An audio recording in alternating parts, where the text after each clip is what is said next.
Hello everybody, welcome back! We're doing this again. Well, by this I mean the stream, but we're doing a completely new picture. So, let's say we're starting a new journey. Usually those take us at least 3 to 4 streams with coloring. But what is interesting about today and what is different about today is that I'm streaming on a few different platforms at once. I decided to try out Restream, so we can actually be watched at the same time on Twitch, Facebook and YouTube. I am very curious how this is gonna work out. Bear with me, because probably a few times I'm gonna be looking over to I'm gonna be just looking over back to the old PC to check out if everything is working, if everything is running smoothly. I guess the most I'm worried about the chat and how Restream's technology is gonna put messages from different platforms into the chat. It's supposed to do that, but still, gotta be careful on that, because I honestly don't know. So right next to the stream, I'm gonna put this chat. It's not in the screen, no, it's not perfect.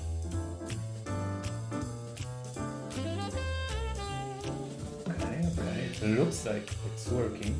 Also, new thing, new music today. I switched the music services because the one before was only accommodating to Twitch. And since I am working now on a few different platforms, I had to figure something new out. So I actually let's say splurged out on a paid service that has a bigger library. So yeah, we're gonna be testing also some new music. Maybe we're gonna get some new cool tunes. Something I already noticed about it, because I'm gonna tell you straight away.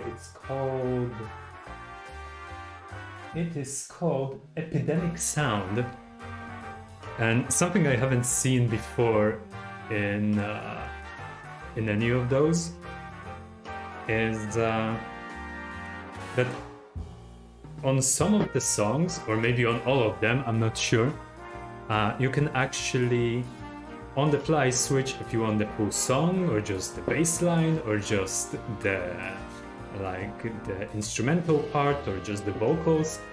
This is interesting, we'll see. So, hi, Puchaty, nice to see you again. Potato King, you too, as always. It's awesome to see you guys. Yeah, of course, I gotta switch this. Bot work fine. Have you seen that bot have you seen that bot actually working, doing its job? Oh, nice, perfect. Grizzly fingers, goose boobs, thank you. Thank you for I guess testing out the bot for us.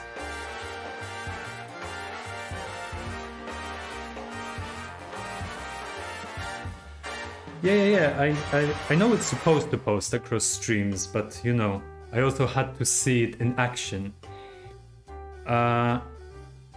Grizzly Fingers, could you do the same thing on Facebook? Like post a comment to see if it also posts it. Oh, awesome, thank you Potato King. So yeah, if one of you could maybe also post a comment on Facebook, just to give me... Music is tiny bit loud. Yeah, I had to switch my music settings. I'll put it a little bit down.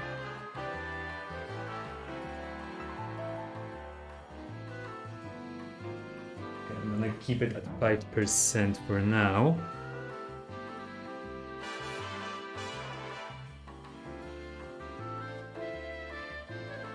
So... O! Łukasz! Hi! Dzięki za komentarz, dzięki, że jesteś tutaj w ogóle. Jak widzisz, to jest dosyć nowa rzecz, że siedzimy też na Facebooku.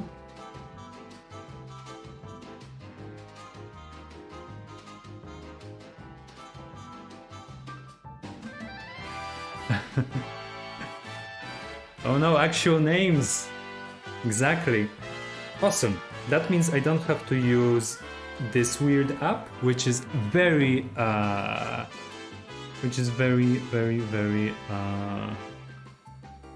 do you say that? Convenient, I guess. What I can do is put this chat way up here.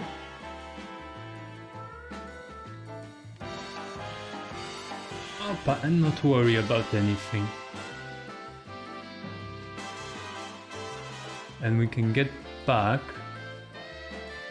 to drawing, because this is what it's all about, right? But sometimes we're gonna have to do some technical stuff, because, Jesus, this is so much technology just to show people how I'm doing some stupid drawings. I mean, there's so much shit around me. There's like a microphone, there's one tablet, there's a phone, there's a third tablet, there's a lamp, there's another lamp, there's a camera. This is crazy. At the same time, it's pretty awesome. It's awesome, it's fun, and I'm so glad I can actually do that. Let's just put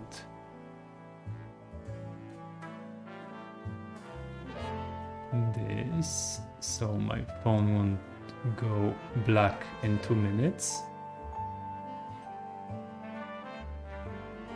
Okay, let's do this and let's see how it's working out.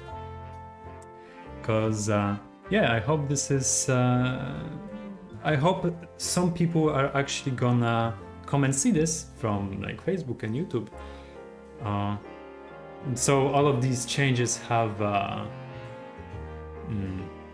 oh, so it made sense that I actually went out and did that.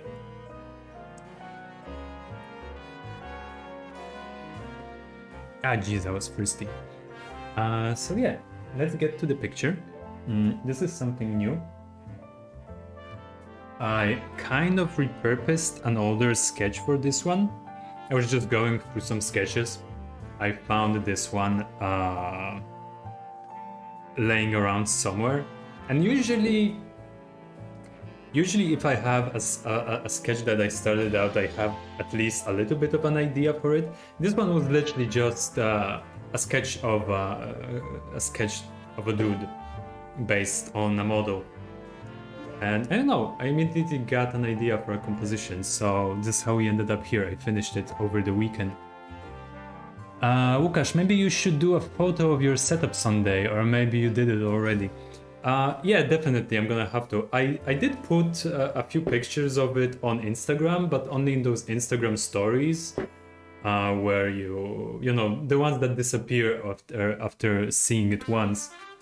Because I was using those pictures to kind of promote the stream, right?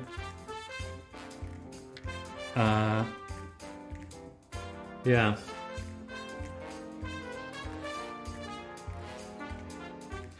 Oh, okay. One more thing before we get back to the picture. One more thing.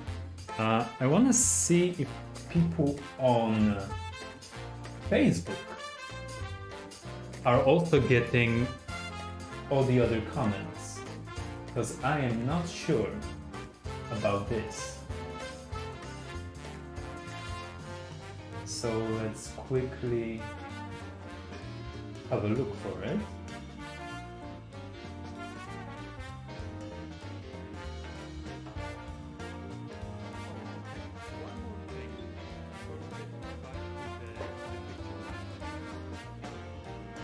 See? Yeah, this is a little bit of a problem, that People on Facebook can't see the comments from people on Twitch and YouTube. So if you're on Facebook, you can only see if you're on Facebook, you can only write and see what other people on Facebook wrote, but not the people on Twitch or YouTube. It's kind of not that cool. I hope I'll be able to find some way of fixing that at some point.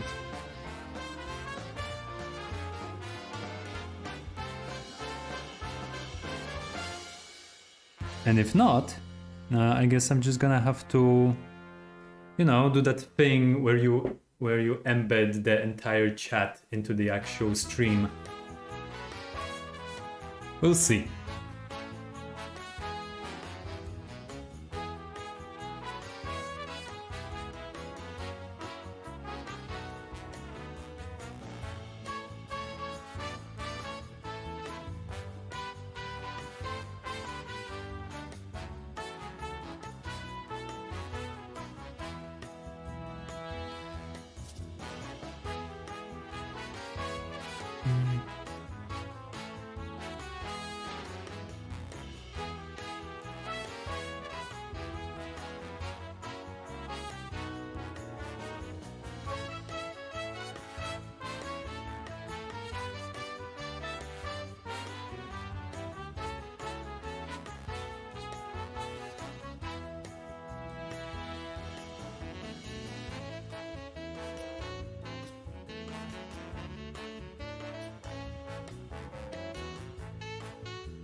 So yeah, how was everybody's weekend? The weather was pretty checkered, I guess. I actually had a chance to go on a pretty decent walk on Sunday, which I'm not that big of a walking guy. Obviously, I don't mean walking as a way of moving from place to place, but recreation walking. But yeah, I think this was the first time this year I actually went out to see the forest, check out what's wrong with the trees and stuff, or what's good.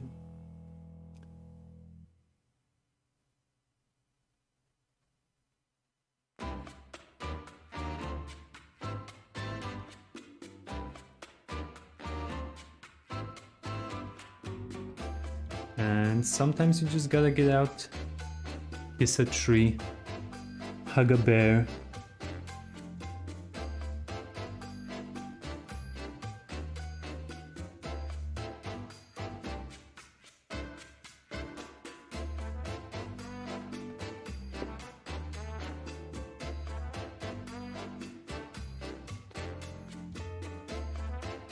Now the never-ending question: did I choose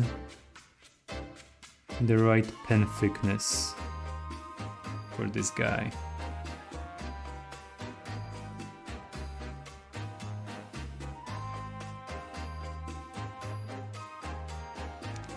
Yeah, this is something I always have to think about, but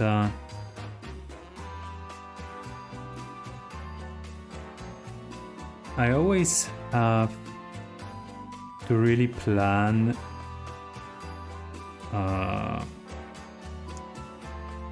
which thickness pen to use on everything. So planning a picture, if I'm gonna start with this guy with a specific thickness, I gotta plan based on this one specific guy. I gotta plan all the rest of the picture, which thicknesses are gonna be on what. I made empanadas this week and they came out quite delicious. Empanadas. I heard the name, I have no idea what they are. It's a lovely name though. Oh! Ha! That's a blast from the past. Grzegorz. Pamiętam, gdzie się angielskiego uczyliśmy i program do komiksów Garfield z tego wyrosło. O, stary, kopę lat. My to nie gadaliśmy od wieków, ale racja, uczyliśmy się angielskiego i patrz. Teraz siedzę i nawijam po angielsku.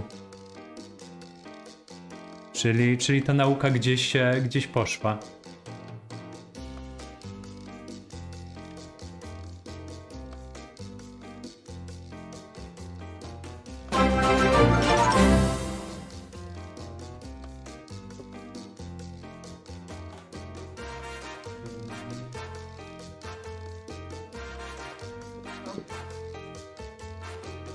Ashka JJ is now following. Thank you for the follow, Ashka JJ. I hope you're gonna like what we're doing around here. So yeah, welcome.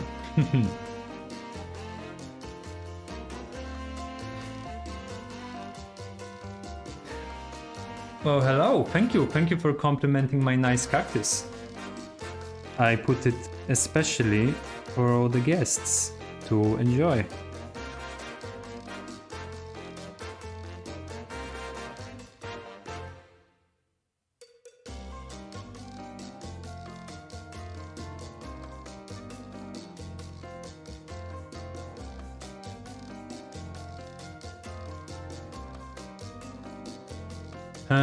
Empanadas. They're the same shape as pierogi, but bigger. The dough is buttery and more dry. The stuffing with meat and vegetables, and you fry them or bake them. I baked mine. Okay. So yeah, basically like a baked pieróg, I guess. Sounds nice. At the same time, whenever someone is talking about cooking and describe it as this is what I did during the weekend, it immediately frightens me how much time can cooking take.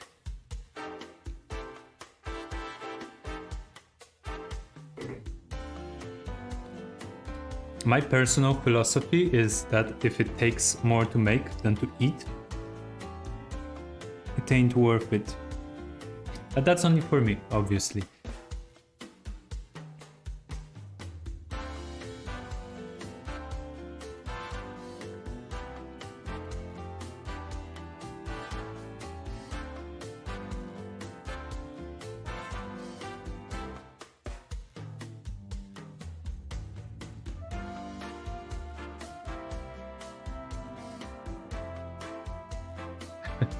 I mean, it didn't take the whole weekend, but it was a highlight. Yeah, I know. I'm joshing.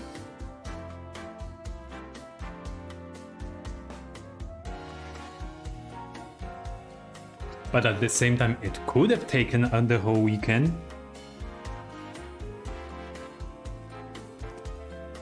I mean, what do I know?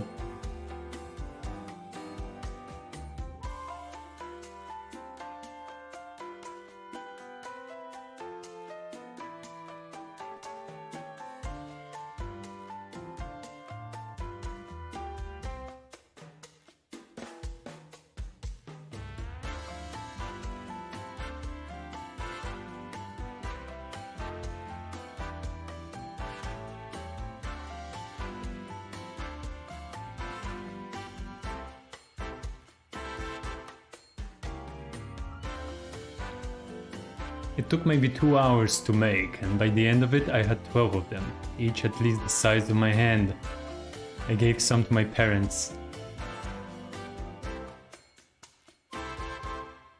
Okay, if each one was as big as your hand, that's a lot of food. So yeah, awesome. How'd your parents like them? Man, if I wanted to make food all weekend, I would cook ramen broth. Is it that difficult to make ramen broth?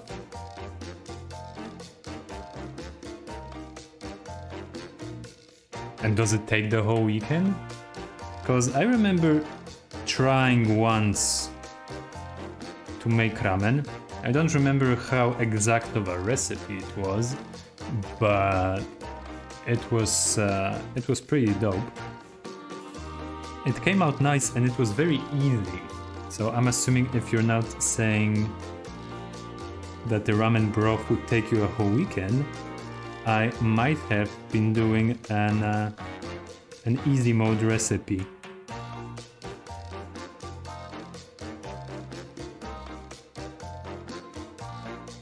It takes like 8 hours to cook. Jesus. Okay, so yeah, definitely not what I was playing at. Kakolina, hi everyone. Hi, welcome back. It's always nice to see you.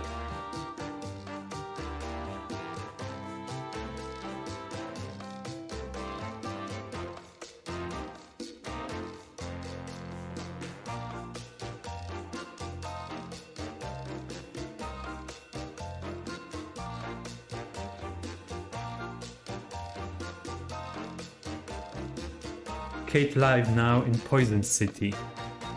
Wait, remind me which one was Poison City? Oh, Trójmiasto. I remember now.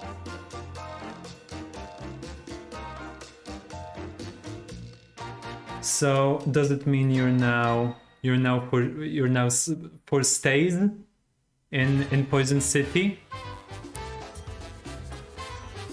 Did your what was it, an internship worked out? No, not an internship.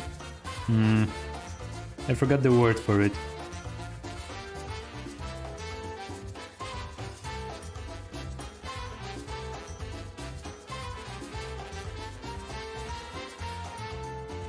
But I'm assuming that whatever the word for it was has worked out for you if you're staying.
Okay, it worked out. Awesome. Well, congrats then.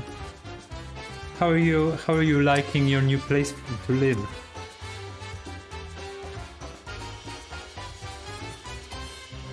Especially that, you know, we're still kind of under quarantine, so probably you can't explore it as much as one would like to.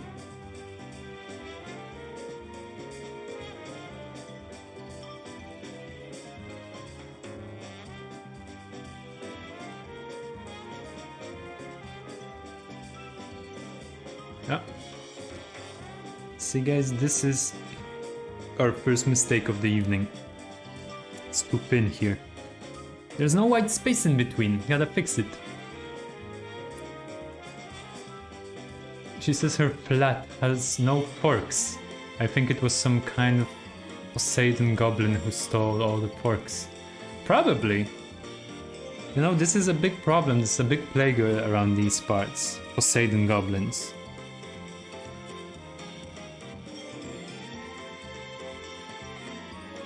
They say it happens all the time and that you shouldn't worry, but you know what? It hurts. It hurts every time you lose a fork.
Kate is good in planning trips but don't pack tableware.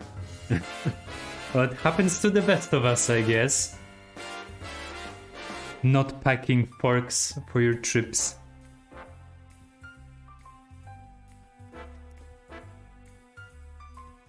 See, I think this is a sign of adulthood, where you go out and buy your own forks and not use whatever is provided to you in the flat you're renting. At the same time, I have never done that when I was renting. But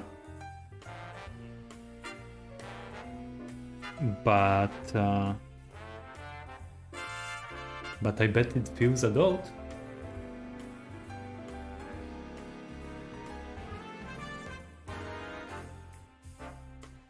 I'm here just 2 days now. I was hoping to find some forks suddenly. Yeah, random forks on the street.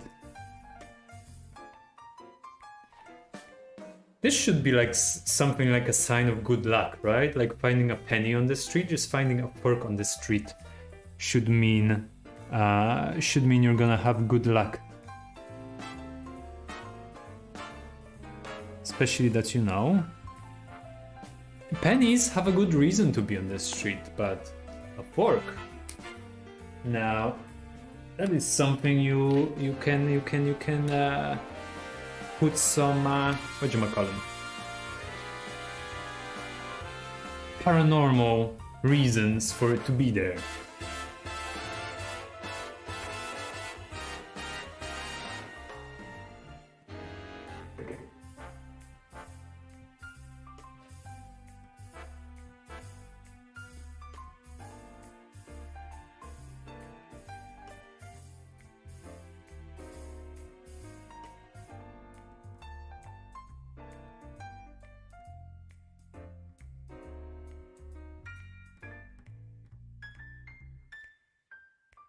Do you have any roomies, or do you have a flat of your own?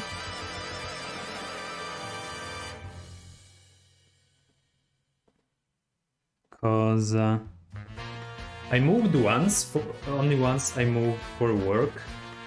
I moved to Warsaw for some time, and I was living in a flat that has been provided to me by the company, but I was sharing it with a bunch of people, and it was a really cool experience back then. I think right now I'm too comfortable for this type of stuff, but it hasn't been that long ago.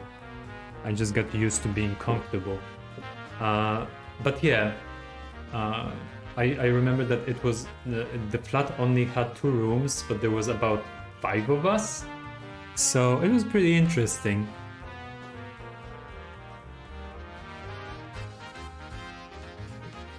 I actually have a kind of like Swiss knife with a fork and spoon.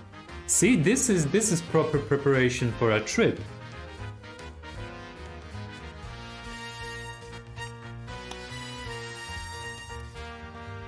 I like the idea of a Swiss knife that, you know, has all the survival stuff, like a knife. No, I don't know, a little saw blade, stuff like that, and then just everyday things, like exactly like a little spoon, maybe like a Q-tip.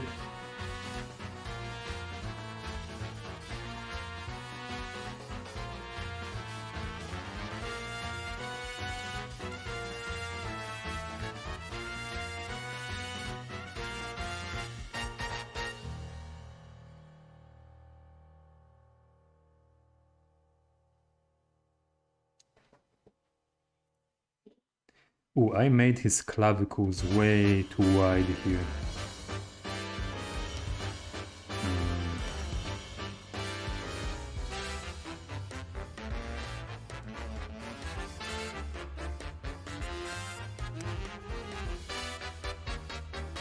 I have a lot of like little survival kits. I have one on my Kiwa and as a keychain, one as a card.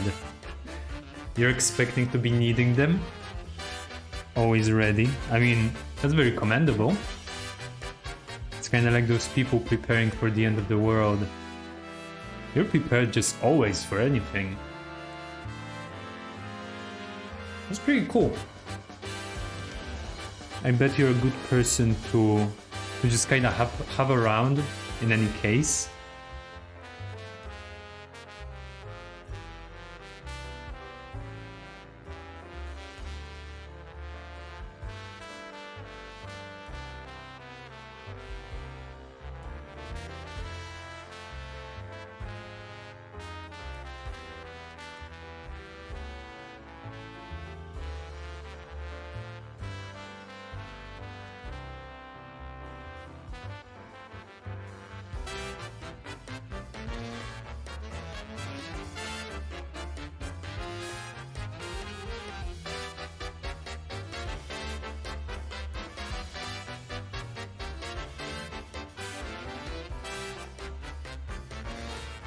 Bro, you never know what will come your way. Like, though, is there a doctor in the room, but does someone have a screwdriver? And I always go, yes, exactly. Is there a doctor on this plane? I have a stethoscope in my Swiss knife.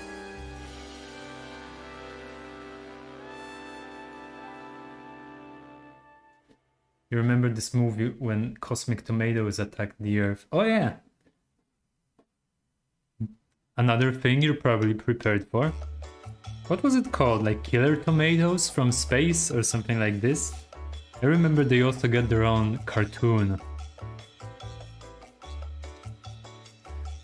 I also got used to being comfortable, and now I am with a bunch of unknown people. I hope to change it soon for a flat of my own. Oh yeah!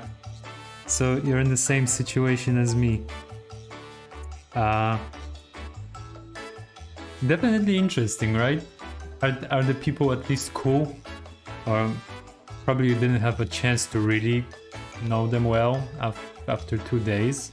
But are they also working in the same place as you? Was the like apartment also part of the deal with the company, or this is just an apartment you found and those people are totally random?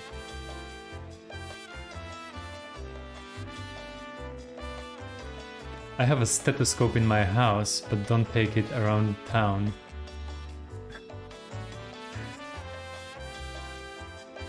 Really, you didn't take your stethoscope out just on the town to kind of have it? I mean, think of the uses.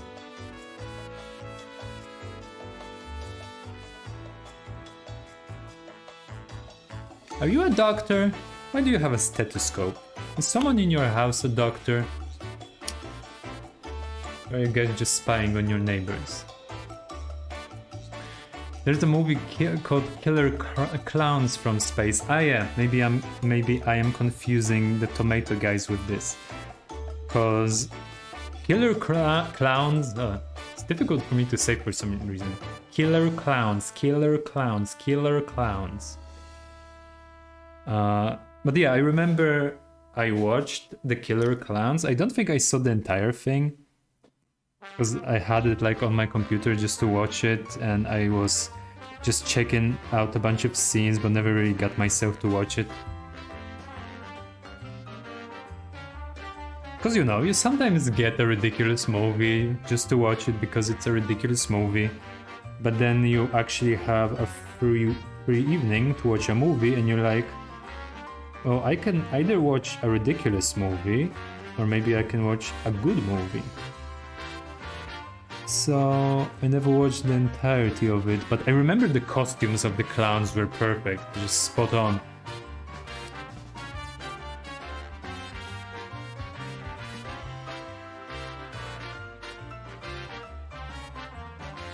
Attack of the Killer Tomatoes. This movie in Italy will be awesome. I know people want me pasta. Yeah. I just found it on my own, so I live with some students and young working people. Oh, okay. So this is like a complete mishmash of different people living there. That might be interesting. Oh, I hope they are at least nice.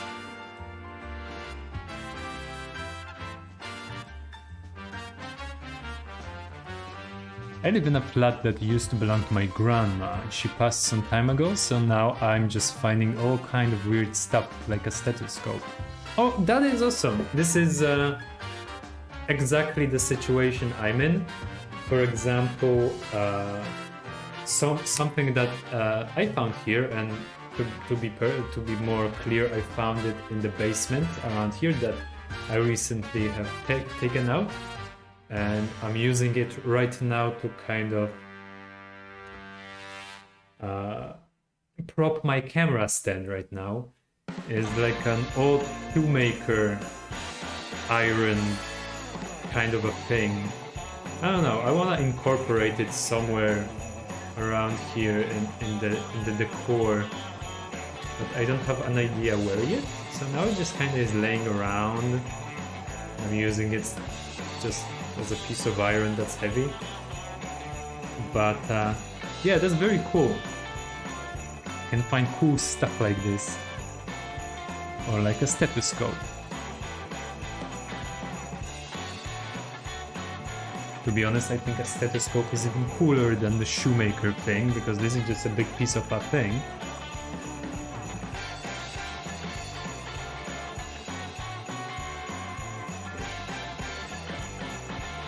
By the way, I hope everyone's enjoying the new music, because I just now noticed how oh, how awesome it is right now. I mean, this shit is banging.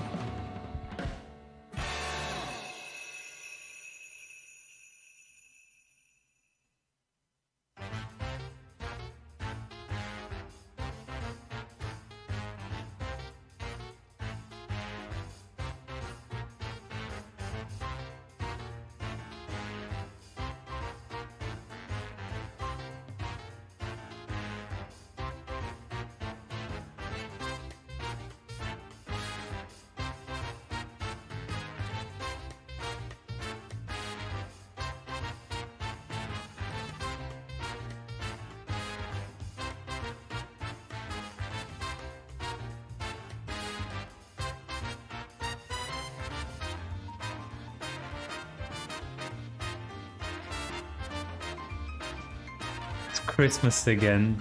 What do you mean? You don't listen to big band music only on Christmas? I get it, you get your Bing Crosbys and stuff like that, but still. At the same time, you know what? I don't mind. It could be Christmas all time. Out of all holidays, I do enjoy Christmas. And I am definitely talking about the commercial Christmas, not the actual, religious Christmas, because that shit is just like any other holiday. But I, for one, cannot wait to hear All I Want for Christmas in the stores as soon as I can. Oh! Filip Surkowski has liked the stream. Thank you for the like, and hi!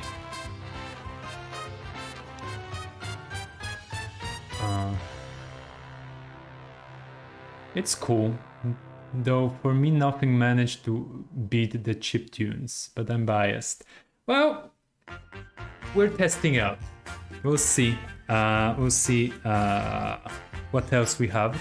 I think the library and the service at the Library of Music is just bigger. So we're gonna be trying a bunch of stuff. Oh. Ella Doenga has liked the stream. Thank you very much. But yeah. Oh yeah, pretty much this. We're gonna see if it works, because, well, as I said at the beginning of the stream, this one lets me play the music on all the platforms, also on Facebook and on YouTube. So I wouldn't be able to go back to the old one if I wanna continue this. So yeah, I think this entire month is just gonna be one big test if this entire multi-streaming thing is working.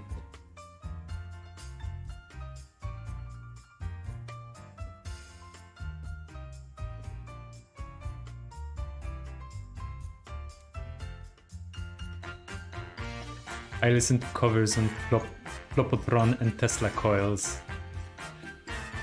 Tłusty czwartek needs to be 6 times in a year. Yeah, definitely. Oh yeah, I also bought the Blazing Beaks. It was pretty awesome. I mean, I only played multiplayer up until now, so the little games you can play with another person. But yeah, I also bought it because of your recommendation. It's pretty adorable. It's pretty fun. I haven't tried the single player yet, so I'm looking forward to that. Looking forward to it being my next pooping game.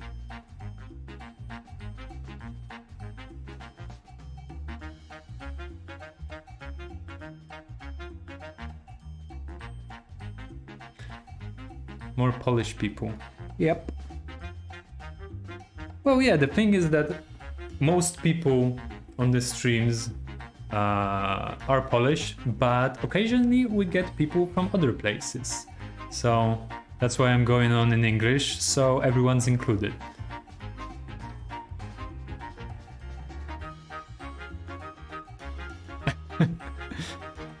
Hearing you say my real name gave me physical damage. Yeah, I bet. I'm so sorry. Facebook doesn't let us being anonymous.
Actually, the story mode isn't that long. It is a bit difficult to get through it, but once you get the hang of it, you could say you blaze through. Nice. nice. But yeah, I'm really looking forward to it, because for the longest time, every time I saw roguelike in the description of a game, I was always put off by it. Because I always had this feeling that you know, I don't want to play something that I have to start over every time I die. I like to have a feeling of building something up when I'm playing. But only recently realized how at the same time very addicting they are for short sit downs where you just kind of want to relax and mindlessly run around doing something cool. So yeah, definitely gonna be going for Blazing Beaks. At the same time, I'm also looking forward to just playing it as a party game with people, because these short little fights are really fun. Kinda sucks that you have to reset everything after every fight, that it doesn't just automatically put you on the next and next one. In this sense, it reminds me of another game that I really love for multiplayer, which is Stick Fight, the game. With if anyone has played or not, it's basically one of those old cartoons back from Newgrounds with stick guys fighting, just turned into a game that you can play with another person or more, and you just basically kick the shit out of each other. And it's super fast. After each match, it just takes you straight into another one and another, and you get into this addicting loop. So yeah, this is the same feeling I got from Blazing Beaks multiplayer.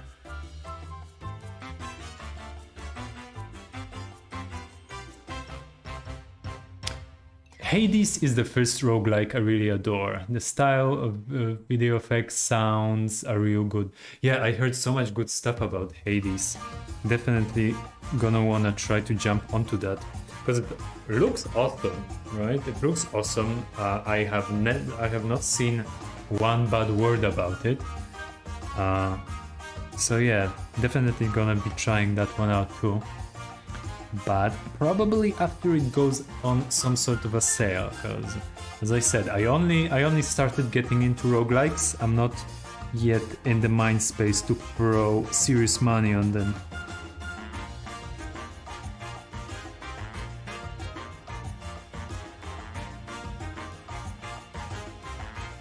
Oh, they won a Game of the Year. So yeah. That's pretty dope. Game of the Year in general or on Switch?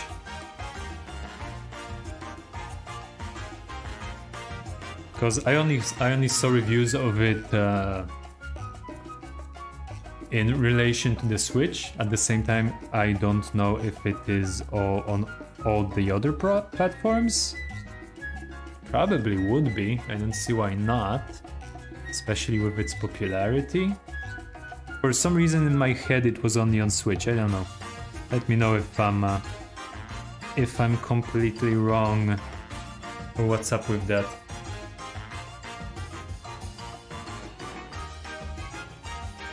I don't think I'm gonna be buying any games soon, since I got all the Bioshocks on Switch. Nintendo getting me with them sales.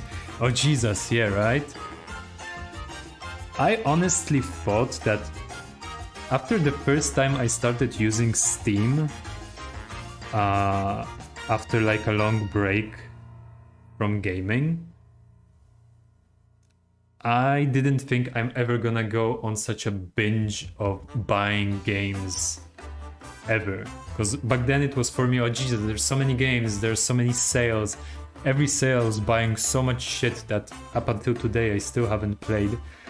And it lasted me for a while, I guess. But yeah, now that I bought Switch recently, I'm going through the same shit all over again. Because there's so much stuff I missed out on. Or there's even something I have already on PC, but I'm like, I want to play this on handheld, so I'm buying this all over again. And yeah, I'm still there.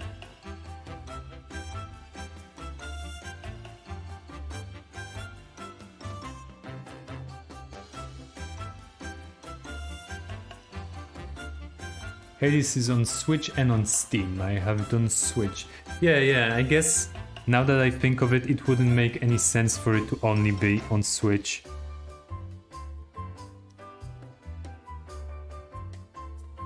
But yeah, going back to BioShock, I know it's not really a horror or anything, but it has a scary elements. And even though I am a complete fan of horror as a genre, as movies, as stories, as drawings, as you could see in the last two streams, I, for the life of me, cannot deal with scary games. So the first time I booted up the first BioShock, I literally played for like 15 minutes. The game put me on an elevator.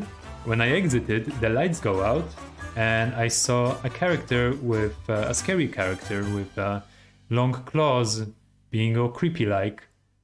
And then I proceeded to turn off the game, uninstall it, and never going back to it. So I believe everyone that BioShock is a good series, but I know I'm probably not gonna play it.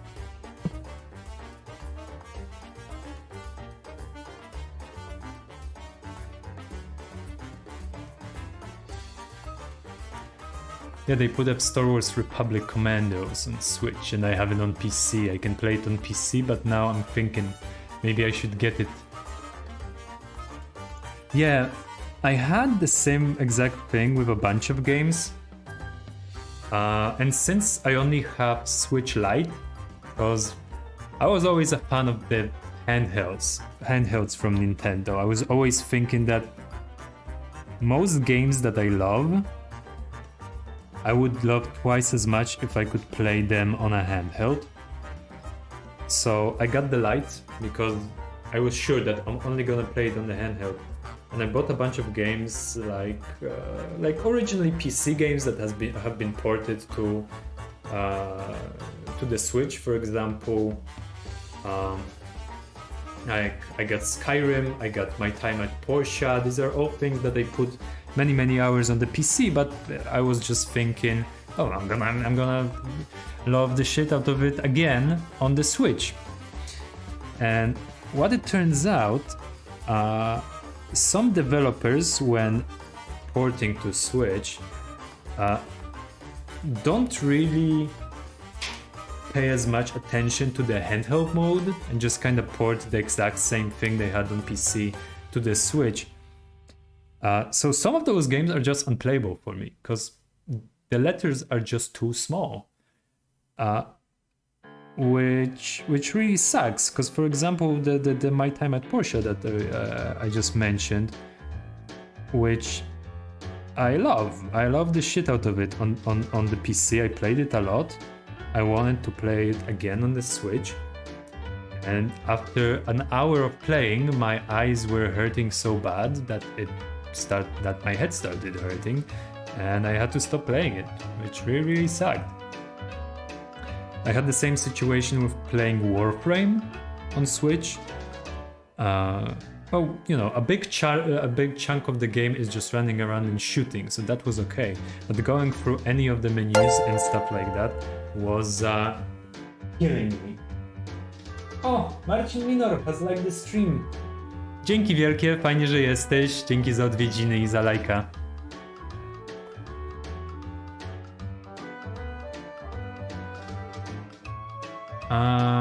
So yeah. For me, the best horror is when I play paper RPG. Okay. This is something I never tried in my life. It always sounded cool, but just never was in that situation. I'm a huge fan of Fallout games, and I heard it has similar atmosphere, so I just to play it. Really? I never heard those two compared. Because I'm also a big fan of Fallouts.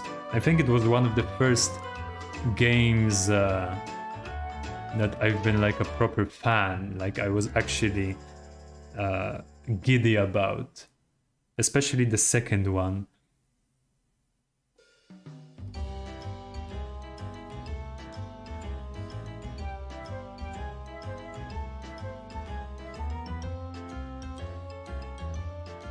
Then I played Oblivion, and a year later the news was out that the same people are doing Fallout 3, and then my brain exploded.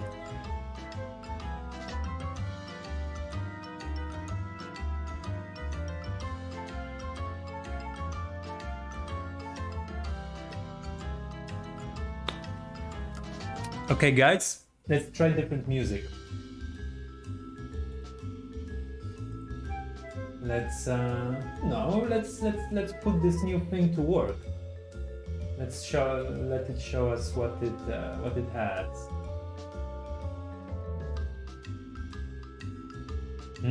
What do we feel like? There's a birthday section. Maybe we're just gonna listen to birthday stuff until the rest of the evening.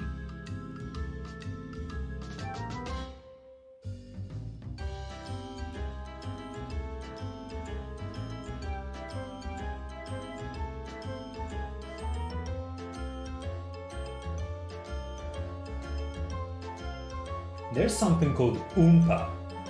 I'm kind of tempted to try Oompa.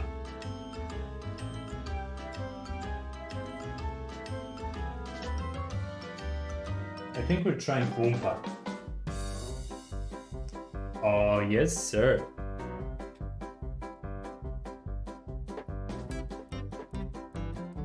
This was a good choice.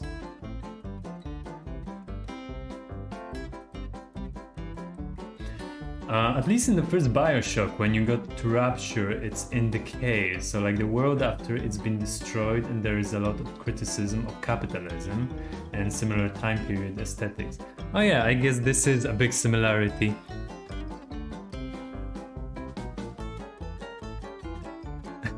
Yeah, I also thought it was about the Oompa Loompa songs. Oompa Loompa DBD dum. I've got a drawing live stream for you.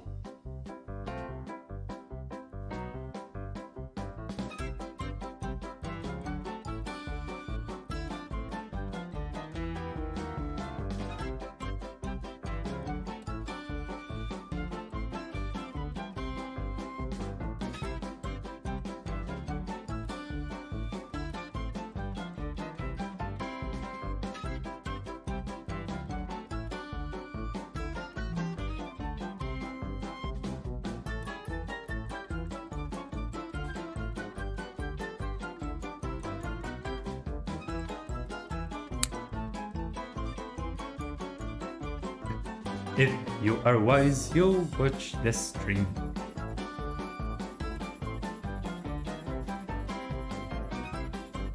I think every one of us deserves a few Oompa Loompas in their life.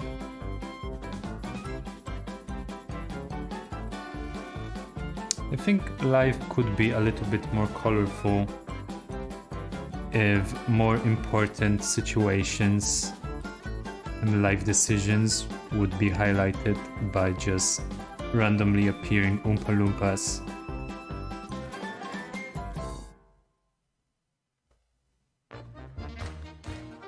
I see you had a small heart attack. That's because you are extremely bad at health. I'm not a good Oompa Loompa.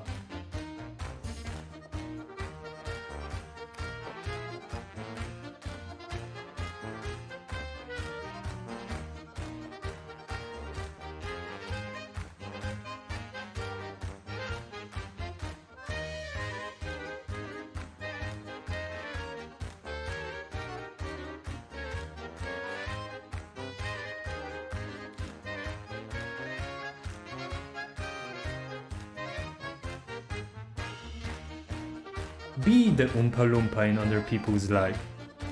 Yeah, this sounds like a good inspirational quote. Something you can put on your wall right next to the Live, Laugh, Love.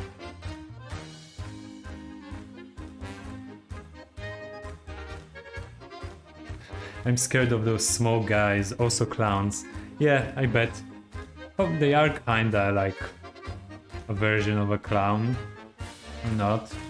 Were they supposed to be entertaining, or were they just put to entertainment through slavery? I don't know. I don't know if they liked singing or just Willy Wonka made them.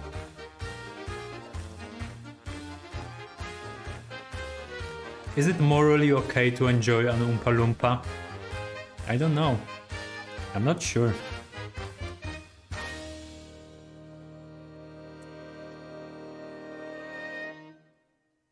See, this is an important question of the evening. Are Oompa Loompas cruelty free?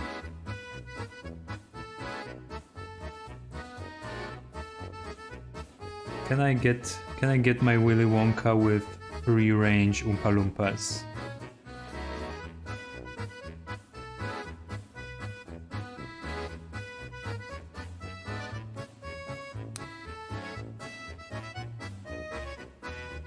They were meant to teach you a lesson. Well, yeah, but did they want to teach me a lesson?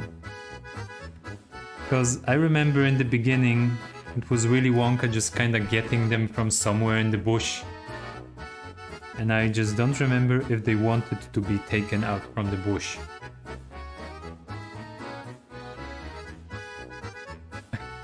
Willy Wonka is cancelled. Good. That guy was a creep. Also, did he at the end like just give over the factory to the little kid? That's kinda irresponsible.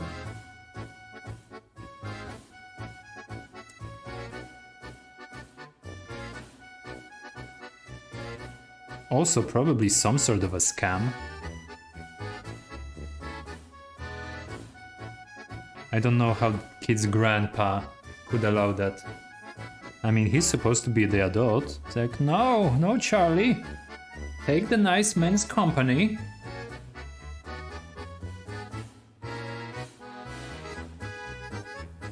Yeah, they all lived happily ever after. Probably turned out that Willy Wonka had huge debt or something, put it all on Charlie.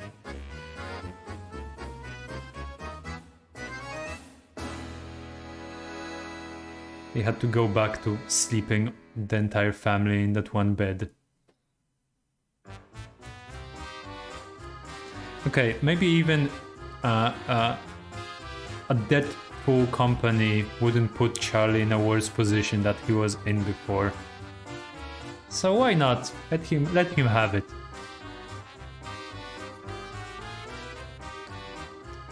Okay, so Oompa music is very similar to what we were just listening to. Oh, the song is called Together in Serbia. That's kind of cute. I was just in Serbia.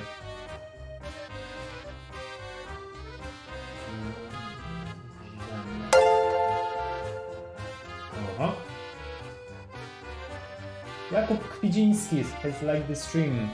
Dzięki wielkie za lajka, dzięki, że wpadłeś na stream i miłej zabawy. Okay, so let's look for something drastically different from Oompa music.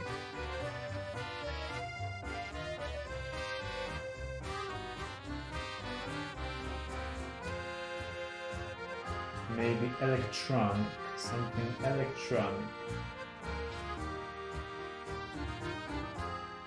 Can I count chiptunes on this thing?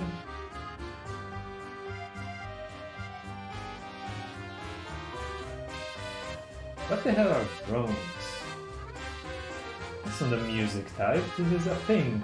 It's a robot. I'm not listening to robots.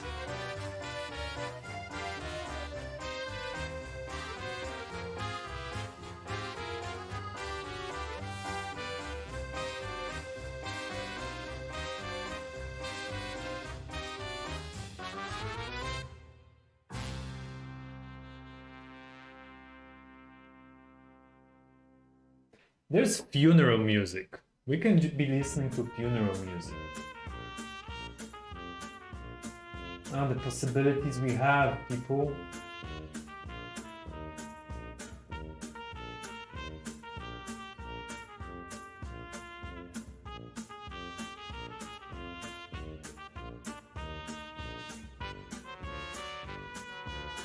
Oh. Okay, I found something. Well, this is supposed to be video game music. We'll see. Bro, the grandpa is like, I love Willy Wonka. He fired me and my family lives in a dump, but love me that factory. Yeah, the grandpa was yeah, he was not a good parent.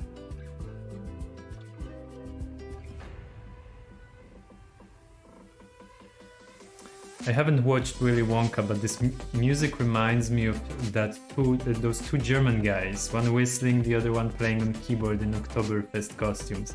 Yeah, I know which one you mean. I don't know if they were playing polka or something like that.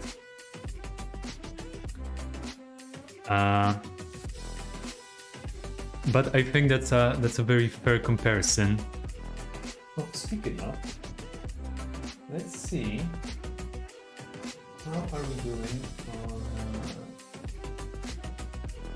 this thing? Let's see somewhere.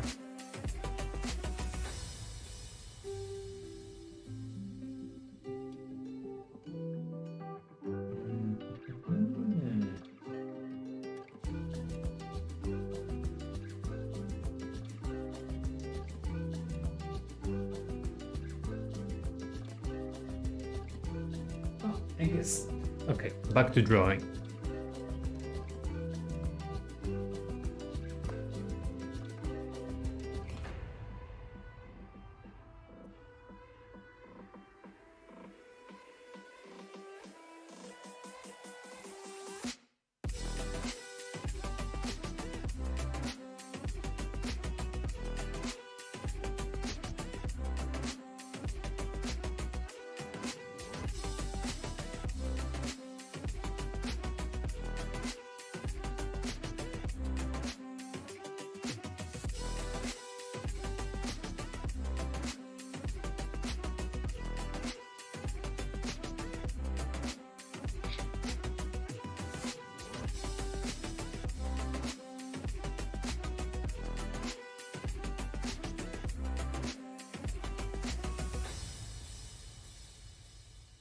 And do any of you also have this thing sometimes when drawing? Where you draw one thing knowing that it's not exactly how it looks in real life, but you're just so used to drawing it this one way that you just do it anyway?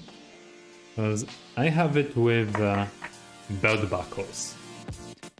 The way I draw belt buckles is not how they actually work. But I just always end up drawing them kind of wrong.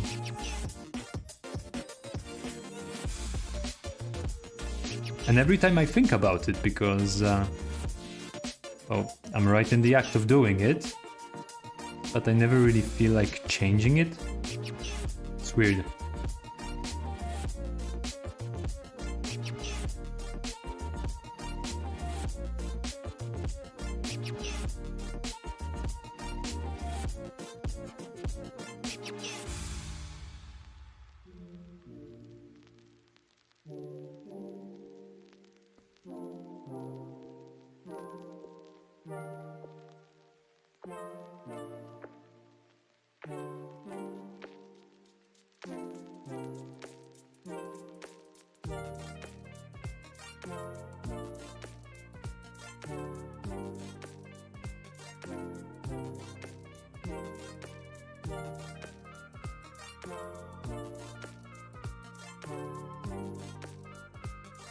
Okay, sorry I keep going back to the screen, but as I told you at the beginning, today I'm checking a bunch of technical stuff just to see how it works for the future.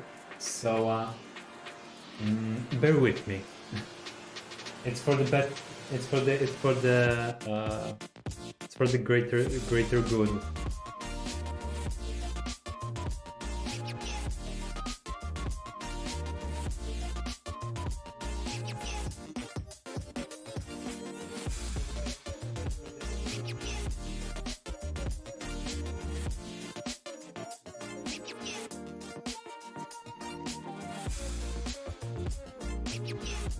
Okay, just had a quick look-see how it works on other platforms.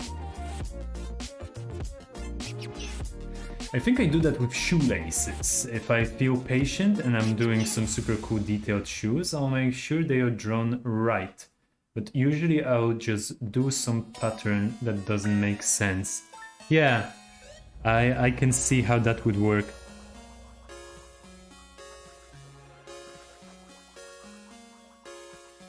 What I do with Shoelaces is I just kind of draw like a little ladder of them.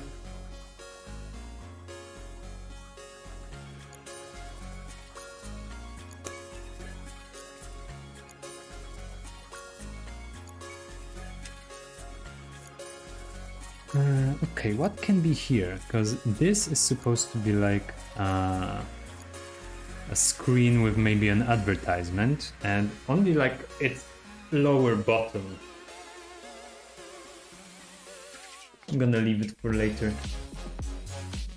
Ew, don't want to be creative on the stream. Can see people can get sawn by people thinking.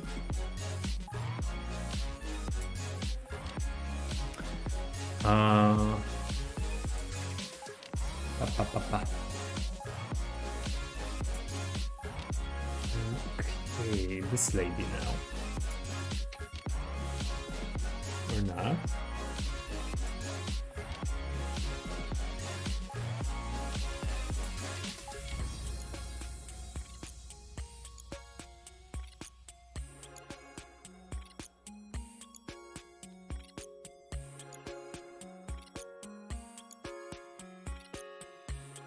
Okay, this now. This little screen is the screen with security cameras of the store.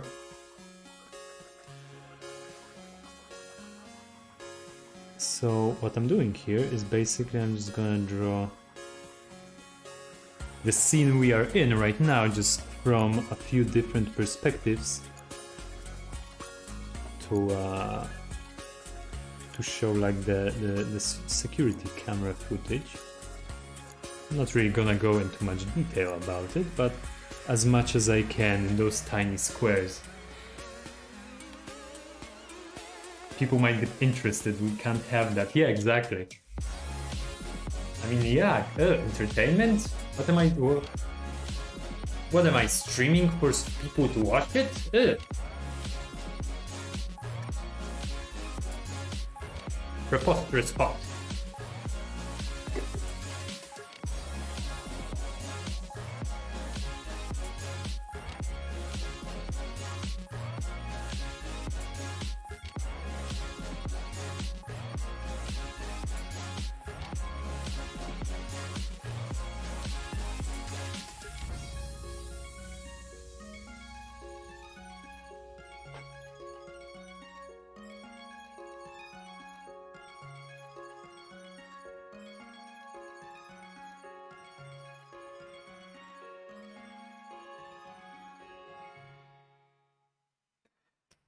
You've been streaming for over an hour. Remember to stretch, Mr. President. Yes, exactly. I forgot. For all the new people like watching on Facebook, you might not know the lore of the stream, but I am the president of streaming. So yeah, this is the rule. This is the law right now.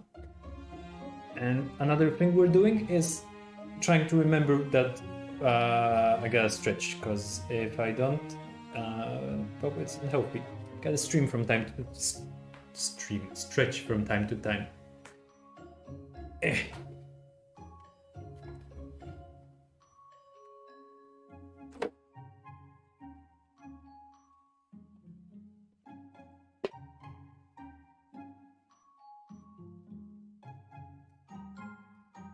Move around a bit, change the sitting position.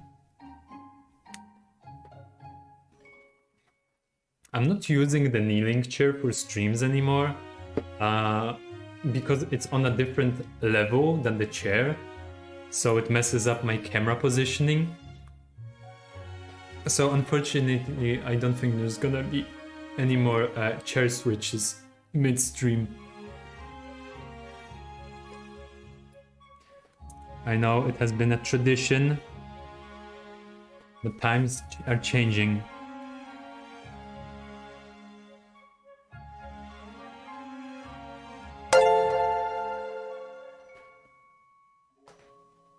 Oh, Iwona Muraska has liked the stream. Thank you so much. Hej, dzięki za odwiedziny, dzięki za lajeczka i cześć.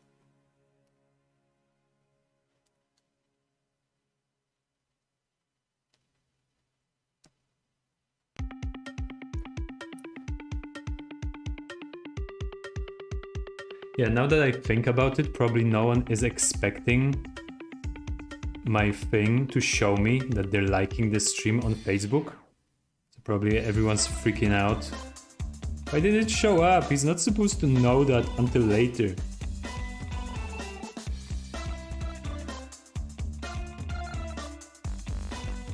I'll probably get freaked out by that. I'm just minding my own business, liking stuff on the internet, as one does. And suddenly the internet talks back to you.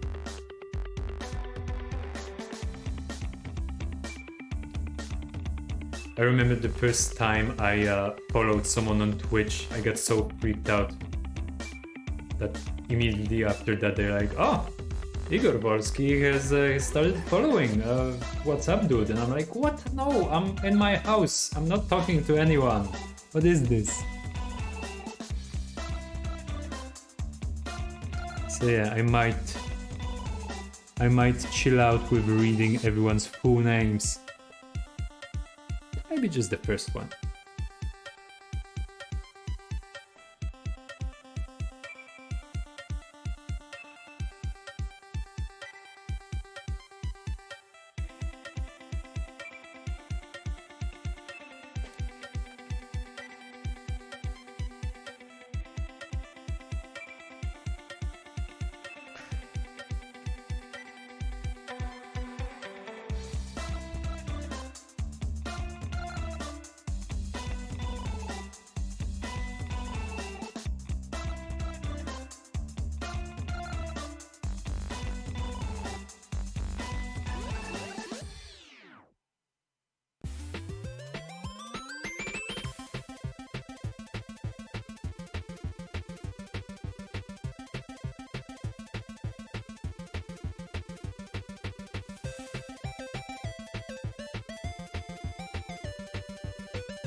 Tomasz Boots. Jo Igor, miałem skończyć robotę na dzisiaj, ale znalazłem ten stream i mnie zainspirowałeś, żeby jeszcze pohodować garba. Zajebiście. Fajnie, że wpadłeś, a mam nadzieję, że będziesz się dobrze bawić, siedząc tutaj z nami. Gadamy sobie o bzdurach, a niestety jeszcze nie rozkminiłem, bo to pierwszy raz jak streamuję też na fejsie dzisiaj. Właśnie pierwszy raz próbuję streamować na kilku platformach naraz i tak jak ludzie na Twitchu i na YouTubie widzą wszystkie komentarze, niestety na fejsie widać tylko komentarze z fejsa, ale zarazem mam nadzieję, że nie wszystkim to będzie robić cokolwiek. W każdym razie fajnie, że jesteś, możemy sobie razem posiedzieć i posmarować.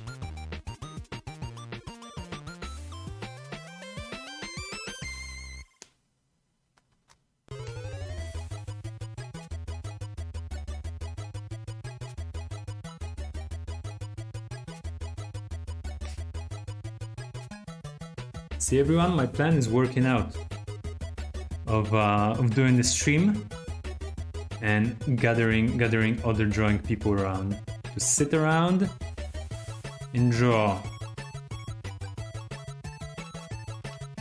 Love the tunes right now, right? I guess I did find the chip tunes. someone put them under game music, but I guess it works. I mean, they are connected to gaming, I guess.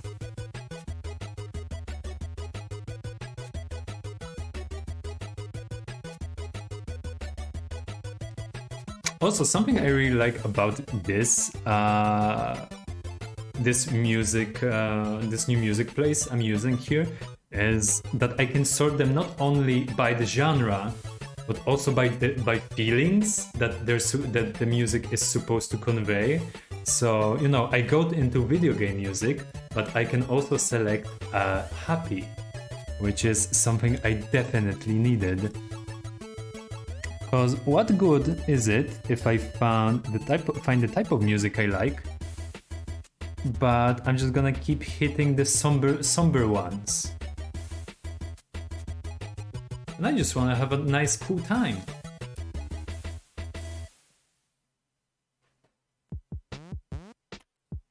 Because I mean, this is how most of us use music for, right?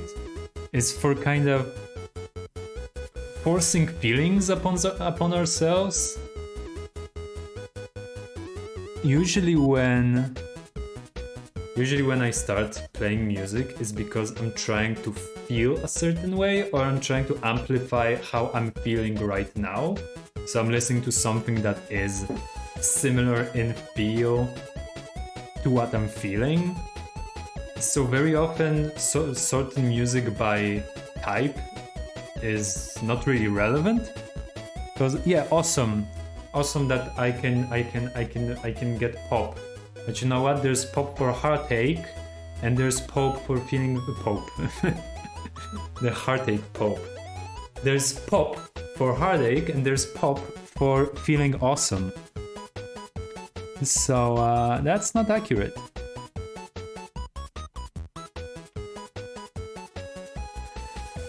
Okay, I'm done with drawing Apex fan art. Now it's time to play Apex. Oh nice, you've been doing fan arts. I have not played this game. I have not even heard much about this game. I just sometimes see people on Steam popping up that they're playing. So yeah, that's cool. That's cool that you finished your fan art.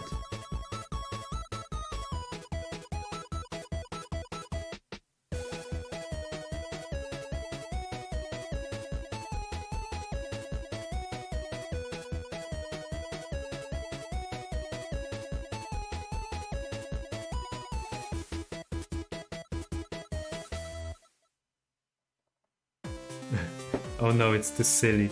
Oh, that's okay. Don't have to show us.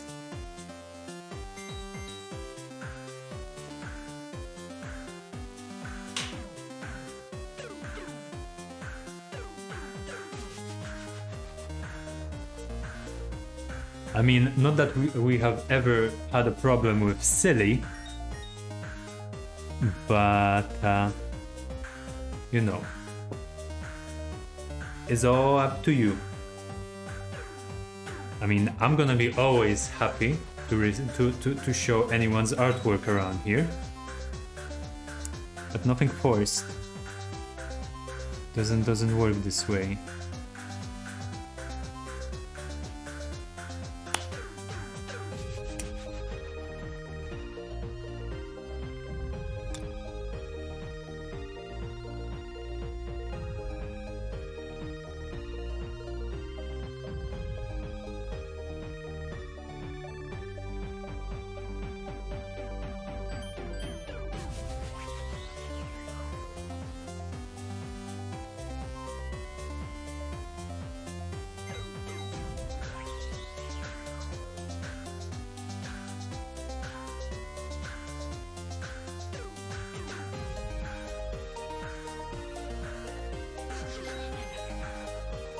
Wait, let me make a Twitter post and link it here, because it's 4 images.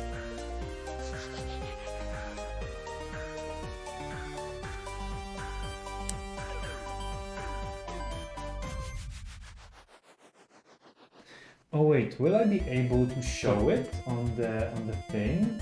Because I don't have the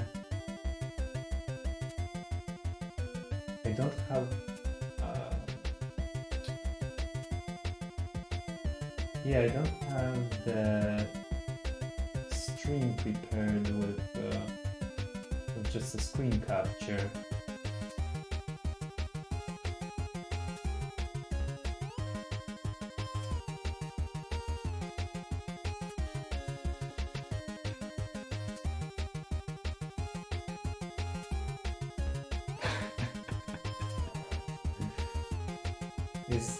Is this that famous Freudian slip?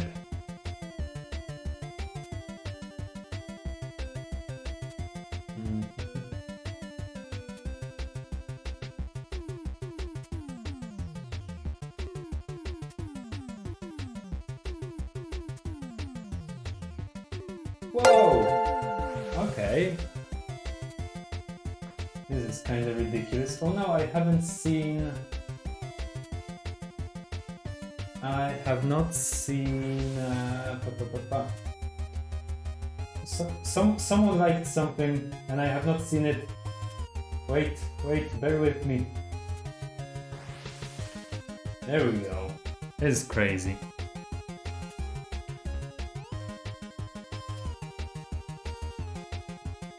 Okay, so now I'm ready for receiving links. But let's get back to this for now. And when we have some internet content, we can actually go and see it. So whoever liked the stream when I was messing around, thank you.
Oh.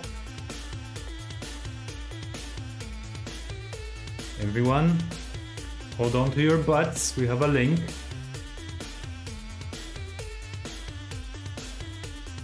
It's just a character with different city weapons, like a Tesla coil or taser.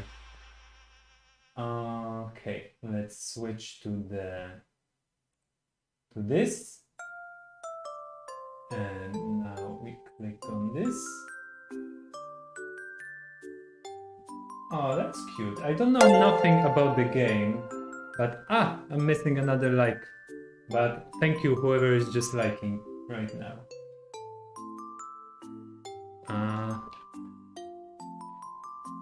But yeah, I don't know nothing about the game, to be honest, so I don't know the character. But it looks pretty dope. I love the little dinosaur on a string. And a taser. Awesome. Thanks so much for sending it over. Nope. Oh, there we go. So yeah, thanks for showing us. And it's really, really dope.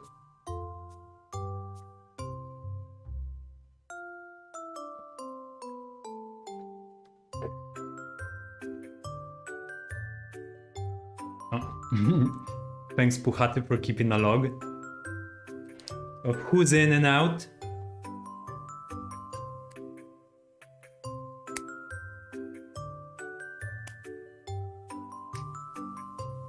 Also, when did our music change into something that would be playing in a baby's crib? I mean, I'm not complaining. Sounds nice, sounds happy. Just not exactly what I was signing in for.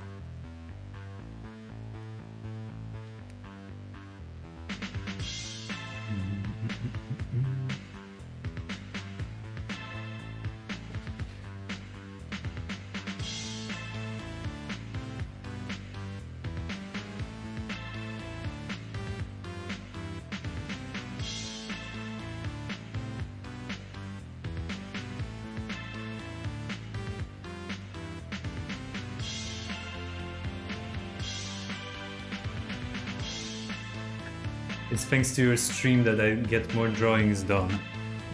Well, my job is complete then. Well, not complete. My job is... I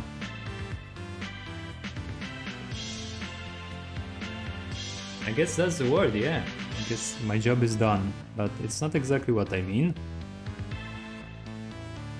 My stream is working. Oh, let's say that.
Ah, shucks. Yeah, there was something that was supposed to be in the front here that I have forgotten about. So, another arrow goes here to show me that I made a mistake. An arrow of shame. Because yeah, I wanted to put a bunch of huge flies on a fly trap here.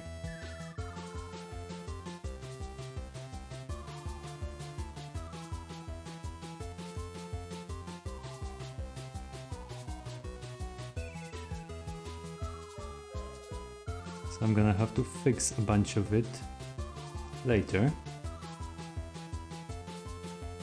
I mean, that's cool. Just unnecessary.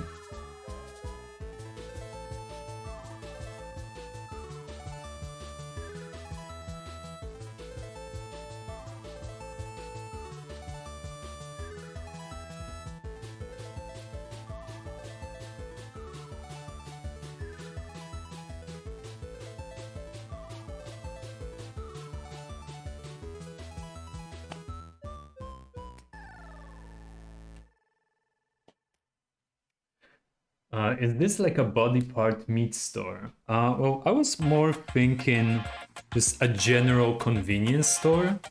It just happens to have some body parts and meat. I didn't want it to be straight up a convenience store. But most of the stuff that I'm gonna be drawing in later is it's gonna be like a classic, just a bunch of magazines, candy bars, stuff like that. Because at the beginning I was straight up just thinking of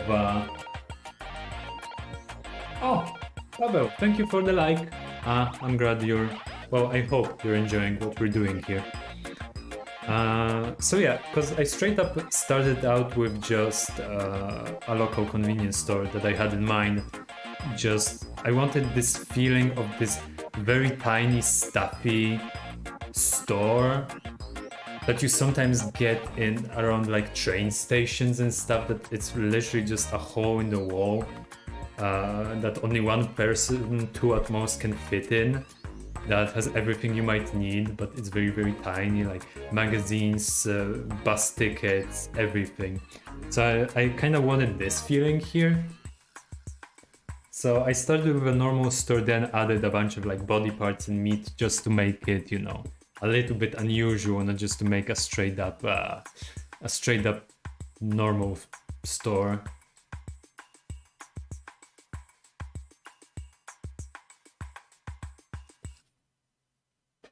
So yeah, it is forced quirkiness. You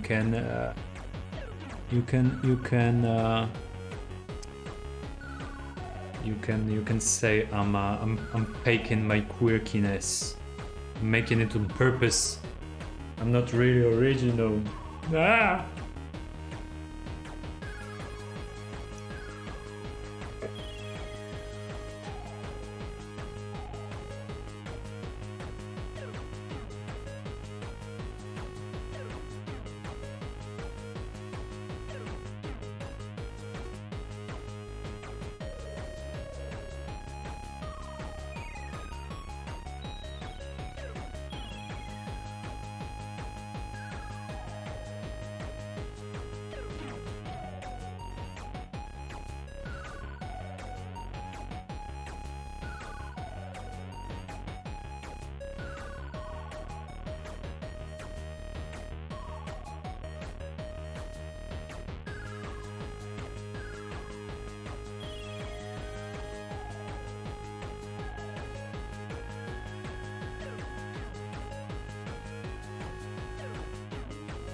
Tomasz, watched any anime lately?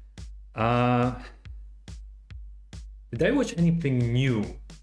I definitely started rewatching Attack on Titan just because the 4th season is out and I haven't seen it yet, and I'm completely fascinated by the story.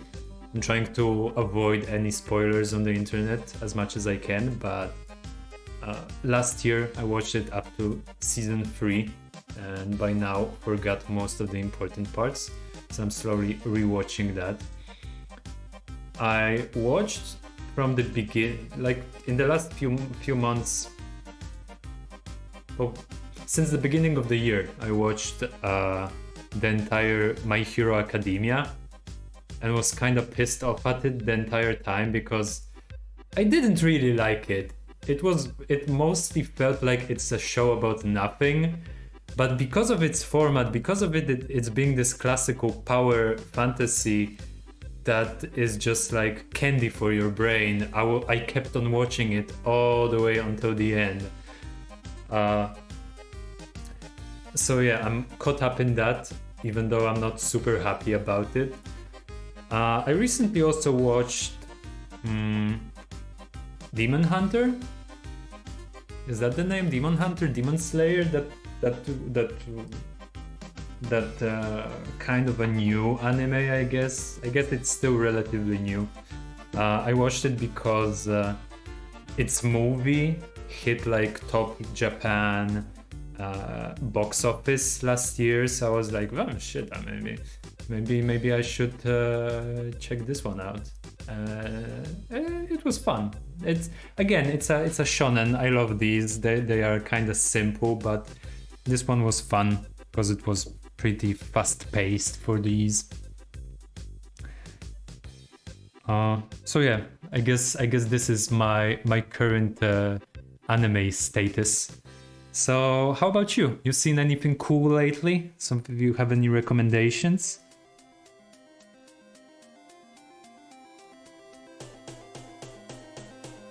Because right about now I am about to finish watching the entirety of Modern Family that I've been watching like crazy for the last few weeks, and I don't know what's my next thing. So maybe another anime if you have something cool to recommend.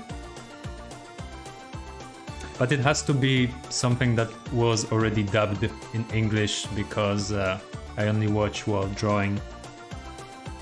So even though I do appreciate the superiority of the original dub over the English dubs, I don't really understand Japanese, and I mostly watch them while drawing, so I have to understand them by listening, not by reading subtitles.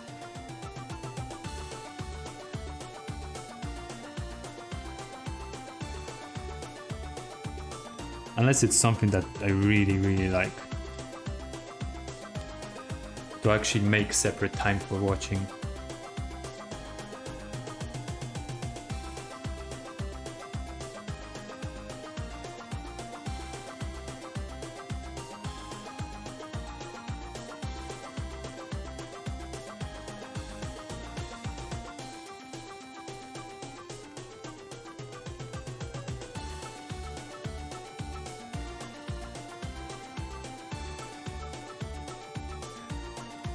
My tips for summer: drink all of shampoo in your house.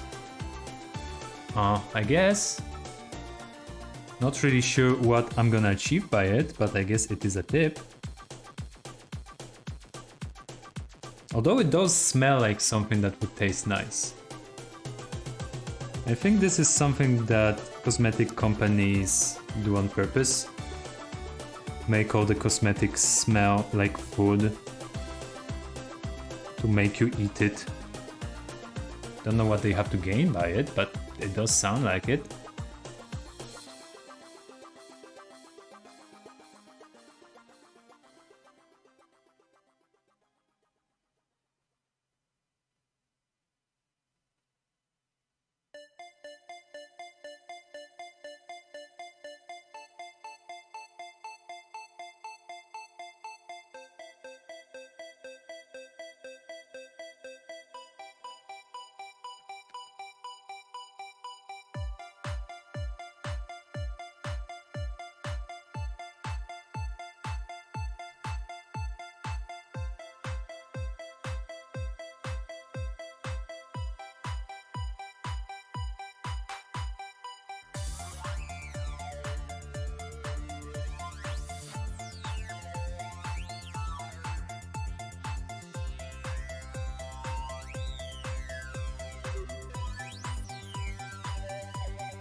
I never really understood how those big cigarette boxes over the till in the stores work. Because there's always this big display kind of a thing, and they just kind of reach into it, but now that I'm trying to do this from memory, I have no idea how they work. Definitely not like this, because they never open like in the front. So I'm not even trying to emulate how the real thing works. But... yeah. No idea. Ooh, going back to like anime recommendations, another thing I saw kind of recently, not like in the last week, but something that definitely hit for me very high on the recommendation list were Tokyo Godfathers, which is a movie, not a series. But Jesus, what a good story it was. And I was completely not expecting that, because I've heard about this movie many times before. And I always assumed it's gonna be like a sad story, because the premise looked kind of sad. It's about homeless people on Christmas, so it sounds like an obvious tearjerker, right? It was such an dynamic, I would even say action-packed movie about... It was such an adventure. I was not expecting that, and at the same time the plot was so good and the characters were so interesting. Haven't seen it. It definitely landed very high on my general great movies list, not even anime lists. So if you haven't seen it, definitely a recommendation from me.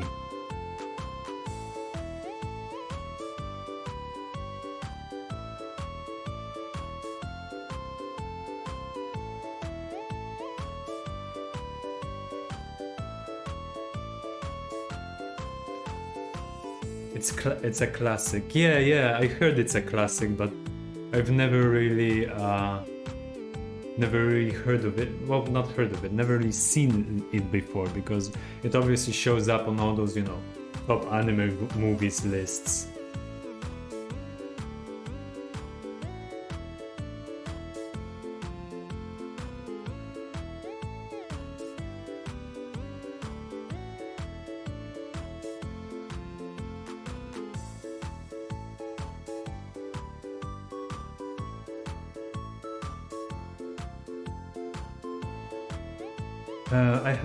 I have a problem. Watch Evangelion. What's your problem with watching Evangelion? You're not 17 anymore?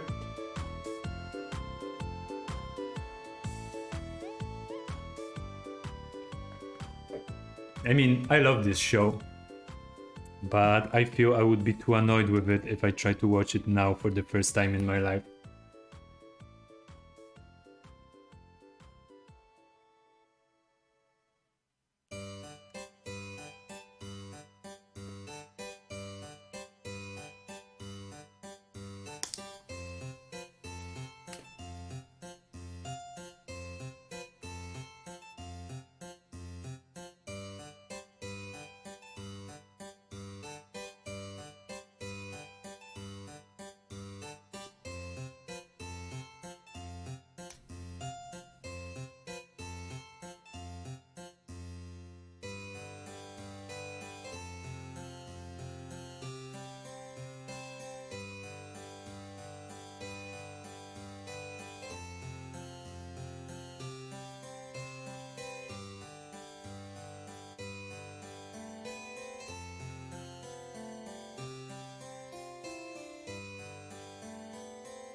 I always forget to watch second episode, and you need...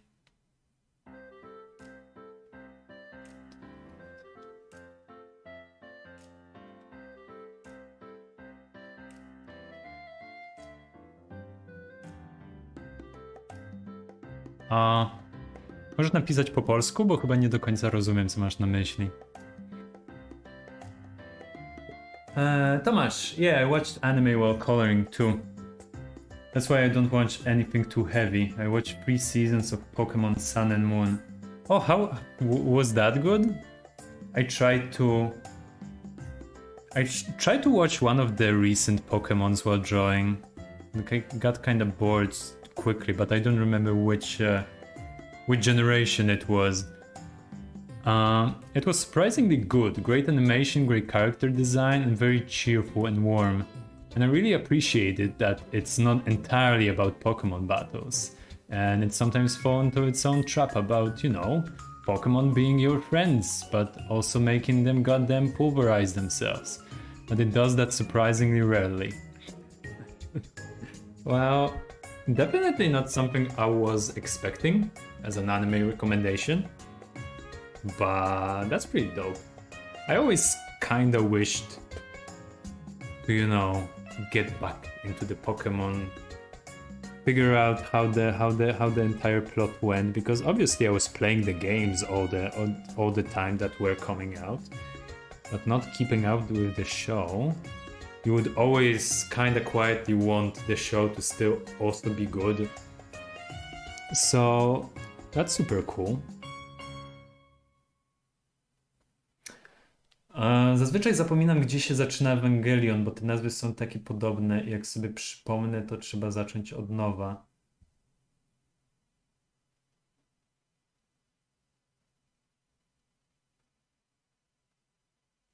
Czekaj. Ale nie kumam, jak się gubisz. No Ewangelion, ta pierwsza seria, no to jest sobie pierwsza seria i tyle, co nie? Ja wiem, że tam są jeszcze jakieś następne, ale ta oryginalna seria to chyba jest po prostu jedna, ma tam 26 odcinków bodajże i to cała nauka z nim. Chyba że teraz rzeczywiście wyszło już tyle edycji, że nawet nie mam pojęcia, co tam się wydarzyło.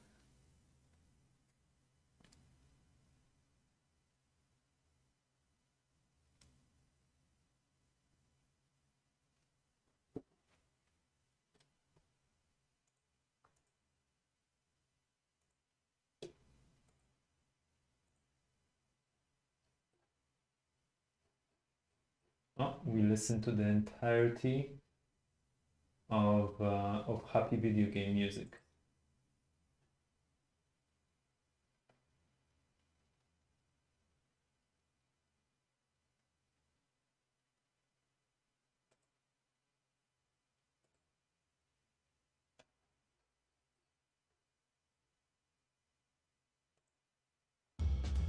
Oh, back to big bands.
Sorry if I'm a bit of a lurker now. I can type while they are shooting at me. Don't you worry, Potato King. You have been, I think, the most, or at least one of the most often visiting person around here. So, you know, no one expects you to be always always and all the time on the stream. You shoot people to your heart's content. Don't you worry about us. We're gonna manage somehow, sadly, but somehow. And go give him hell.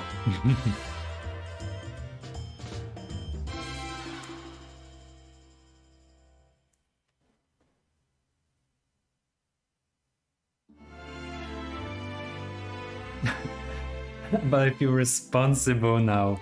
Yes, that's the trap. That's the trap of being a loyal stream viewer. You're invested now. We know you. You're like family, but a weird, abusive one. That expects you to always be at their... I don't know. At my violin recitals. Recital? I don't know how you say that in English.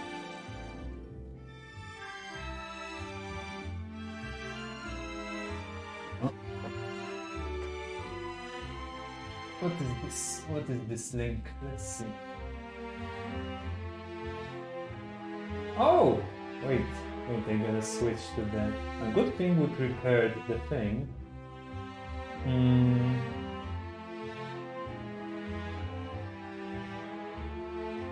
There we go. It's a Neptune goblin stealing forks. Awesome. Thanks for sending this over. For anyone that's just joining in, this is something we talked about at the beginning of the stream. Well, apparently, around this area we have Neptune goblins stealing forks, and this is a big epidemic. Yeah. And he has a little coin. Oh, this is awesome. Thanks so much for sending this. This is so cool.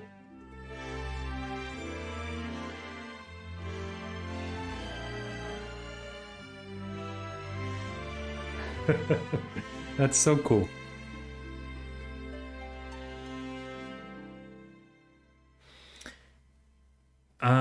Speaking of video games, are you playing something currently? Hell yeah, I am. I'm playing the new Monster Hunter.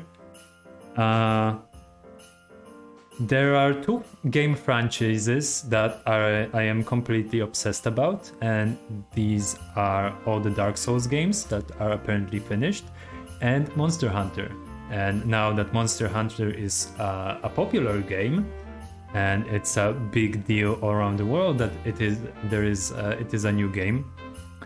Well, yeah, I guess I'm enjoying it with even more people now. Let's say that. But yeah, a new one just came out like two weeks ago. I even took myself a free day just for the first day of it to play around with it. So yeah, this is what I'm completely game-wise invested in. And before that, I don't know, last year was very difficult for me to get into any games. I don't know why. I really just couldn't sink myself into anything. Because the way I usually played games was I like to find something that I knew that I can spend like 100 hours in, and just play it for like a month or two. And I couldn't find anything like this last year. And then I got this, and then I bought the Switch with Animal Crossing, which I never before enjoyed any Animal Crossing. And boy oh boy, did this one sunk me in. And I still power it up from time to time just to kind of see what's up, what's going on in there.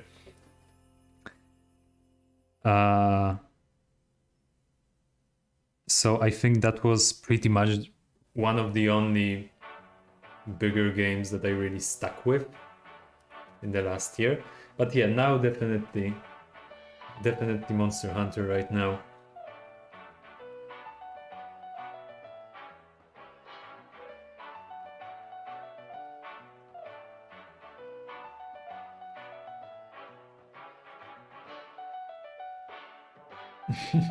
Never played Monster Hunter, not my thing, I think. Do the new one does anything new? All the Monster Hunters look samey. Well, they are kind of samey, right? Because the formula is pretty much the same. There's no plot in it whatsoever. I mean, they tried with the plot in World, because, you know, they tried to kind of westernize it more, but they are kind of the same. At the same time, not, because it's completely a game about the gameplay, about how you play it. And with each part, they kind of change the rules. Like, you still have the same, let's say, classes and some of recurring monsters. There's always some new, there's always some other ones. But yeah, as I said, in which each one they kind of changed the rules for each class. So in this one they added something that is kind of like a hook shot that you can utilize throughout the entire game all the time. And it changes a lot because it adds an insane amount of verticality to the game that before wasn't really, was more on a flat surface. But at the same time, these are changes that are new for you if you played other things and are familiar with other Monster Hunters, because from the outside it probably looks exactly the same. At the same time, it's one of the rare cases of games where I am completely 100% cool with it just being the same. Just give me more monsters and just update update the graphics and stuff,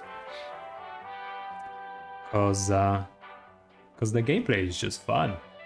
I mean, it's so simple, but it's just so fun. But yeah, this is definitely my current game obsession.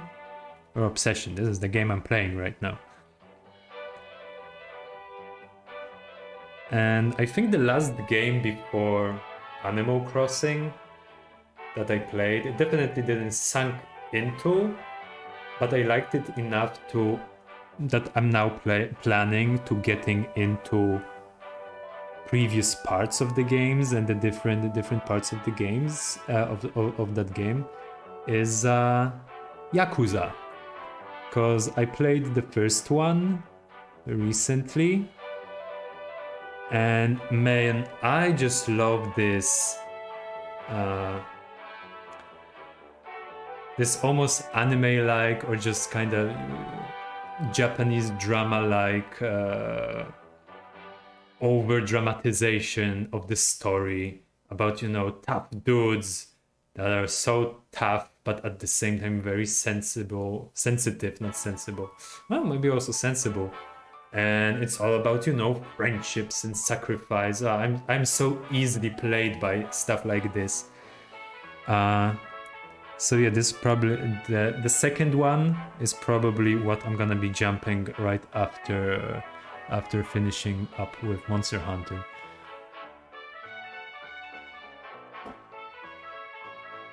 Puchaty, good old days with Harvest Moon. Yeah, definitely. Well, Story of Seasons technically now, but I know what you mean. Harvest Moon was definitely something to put tons of hours into. Tomasz, that sounds great. I love verticality in games. More verticality in all games, please. I'm also a big fan of Dark Souls. Can't wait for Elden Ring. Have you heard the rumors that it's gonna be open worldish? I am completely not reading anything about Elden Ring. I'm not really... I'm not actively, trying to, watch out for any spoilers. But I don't want to hype myself out or look out for any info. I'm just kinda... waiting for it to be out. I don't know even when it's supposed to be out, if there are any announcements. So I know nothing. I'm definitely waiting for it though, because well, yeah, I mean, Dark Souls may be done, but obviously the new games are gonna be more of the same good stuff, right? Maybe with different things, but some of the formula is still gonna be there, which is all I need. And speaking of all I need to get back to this drawing, because I've been kind of meandering around this part of the picture without making much progress. Let's get here.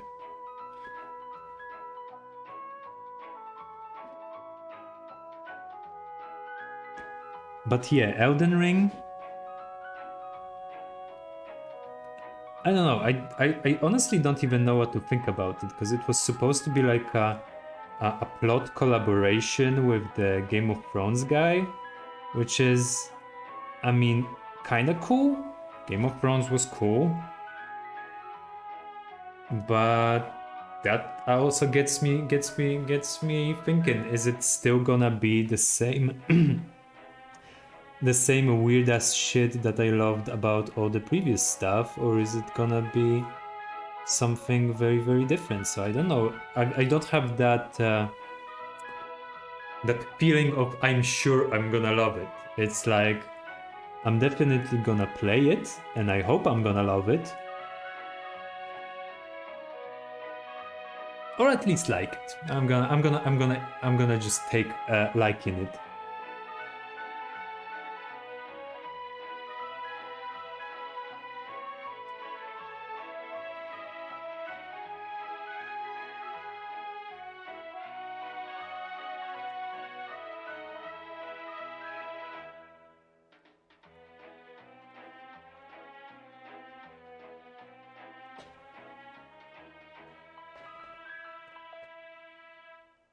And if it's gonna be open world, that definitely is gonna be a big change in the formula. If it's actually gonna be open world, because all those previous games kind of depended heavily on you following some sort of a path and calculating it and going through it in at least sort of a similar way. So making it open world definitely is gonna change things up. So yeah, I'm curious how it's gonna work out. So have you been playing anything interesting recently? Because as I said, I recently kind of fallen out of what's up with games. Jesus, guys, it's already 9:30. This went so fast. I completely didn't notice. It's a good stream tonight.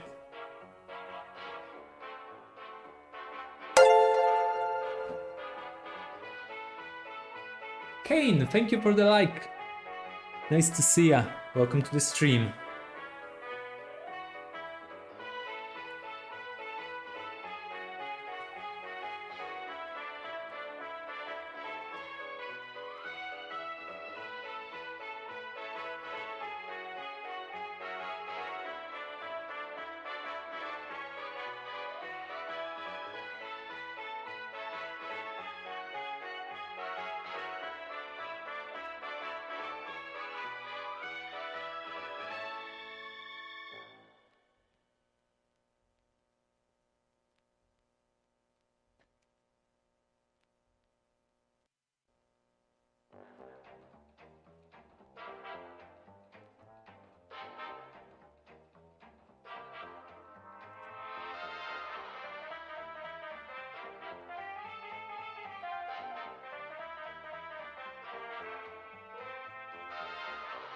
Łukasz, Disco Elysium.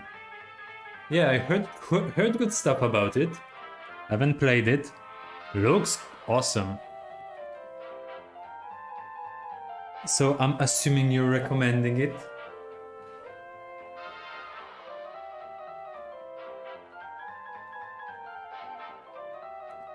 Oh yeah, I'm now replaying Disco Elysium for the second time. It's still a masterpiece that changed RPG forever for me. Can't wait for game deck. More non-combat RPGs, please. Yeah, I think this is what's keeping me out of playing Disco Elysium. I mean, I love the idea of well, a non-combat RPG, like a pure talking game. At the same time, I'm so not into this type of games. I so get bored by reading in games or just going through dialogue. Even normal RPGs, I mostly play for the combat and like developing your characters level wise rather than the actual story, which is silly, I know, because I obviously love a good story. But man, in games I have like just a series of specific feelings that I like out of a game, and reading is just not a part of it. So yeah, I'm your typical action bang bang type of a gamer. Or not even action, because looking at how much time I sunk into Animal Crossing, but more I don't know, I guess brain relaxing type of a game.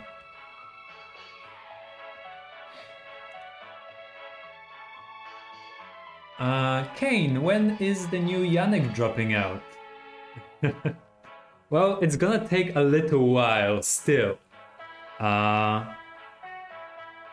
So don't get your hopes up soon, but obviously we are working on it.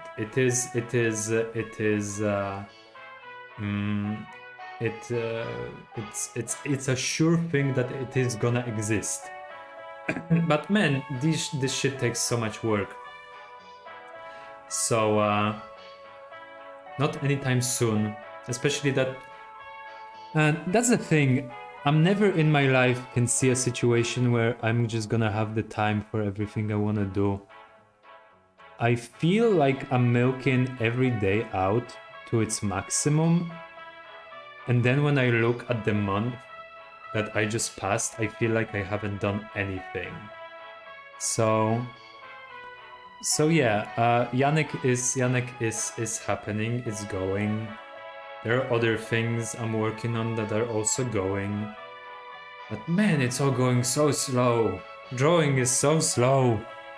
And it takes up all the time. And I love it, believe you me, but days are just too short to do everything.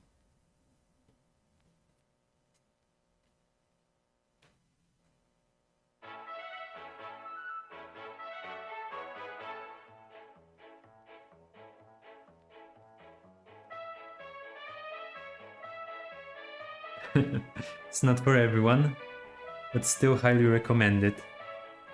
Well, if it's gonna drop on a very nice sale at some point, I'm gonna at least give it a try. See, if it came out on like on the Switch, I could play it on the toilet. I know it sounds kind of disrespectful for a good game, but this is how I play all the games that I always wanted to play, but I never really wanna sit down to it. This is kind of how I make myself play some games.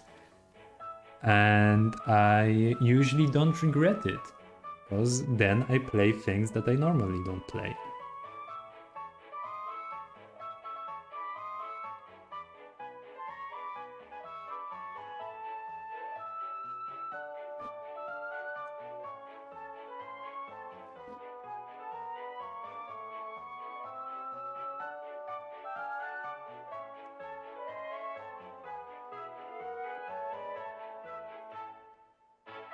Also, you know what? I'm taking it back. I am not. I'm taking back that playing a game on the toilet is disrespectful. It's a very precious and important moment of one's day, and I think sharing it with a nice game is lovely. And we should stop pretending that it's not.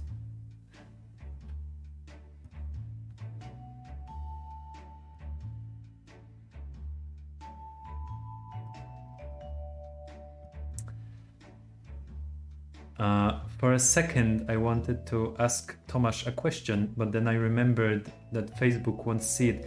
Yeah, this is the thing that I am having a kind of a problem with this whole restream thing. I can't figure out how to connect the Facebook chat in a way that Facebook people could see or the rest of the chat, and it kind of sucks.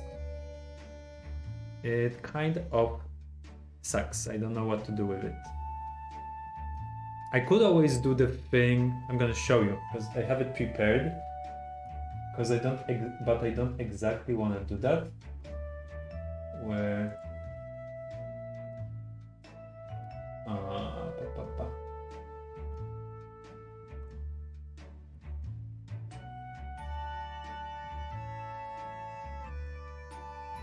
oh, see, I could do something like this where you have the chat on the side, and this is the chat of everyone.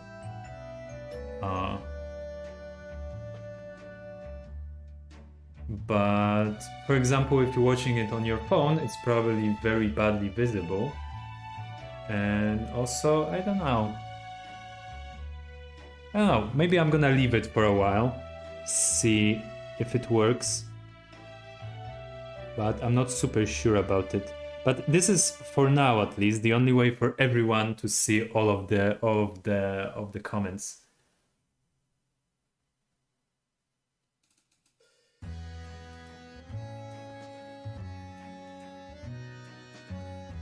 Yeah, exactly. On the second hand, maybe the toilet is the right way. You will know when you play it. See? Because you are really investing your only special time during the day, that specific time, for an intimate date with your game.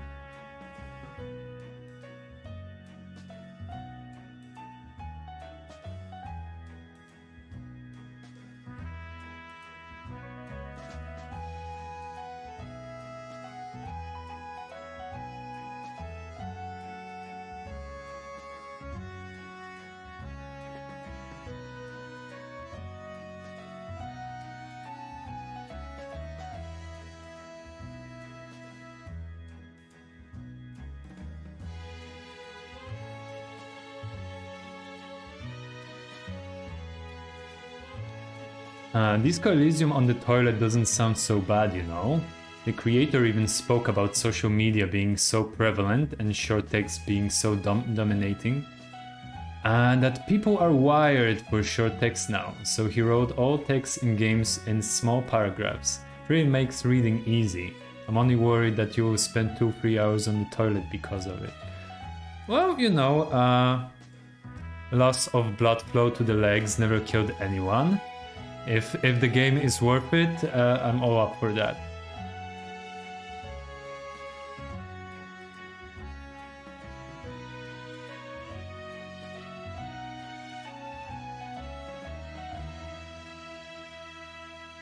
Googled it. It is on Switch. Oh, awesome. Okay. Have you seen for how much? Wait. We're gonna have a live check on the price of Disco Elysium, because there are sales going on right now. Maybe we're gonna get it just now. Of course, only if the Nintendo Store is working, because very often it is not. At least I can't connect to it.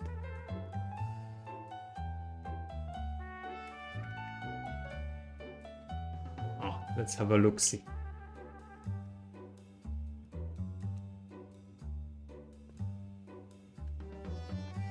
It is working. Okay, let's see.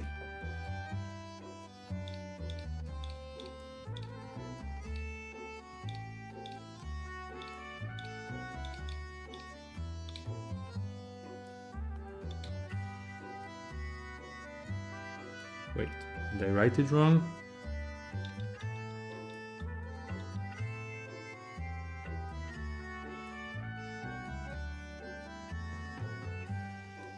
Oh, maybe it's one of those things that it's like only only in the US. I think that's the case. Oh well. Not for us Europeans.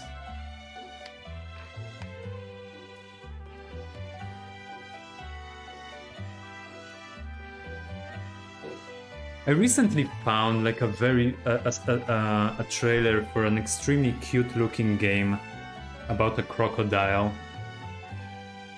on Switch, and I immediately ran to buy it, only to realize that it's only for the US. It's always disappointing.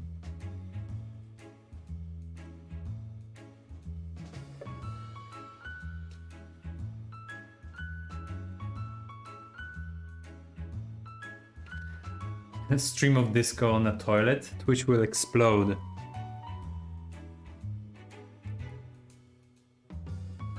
It is a good theme to have. You want to try? Just toilet streams.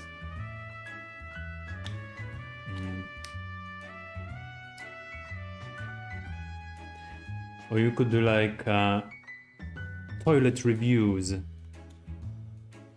You're reviewing games, but on the angle of how good are they to play on the toilet. How do they enhance your pooping experience?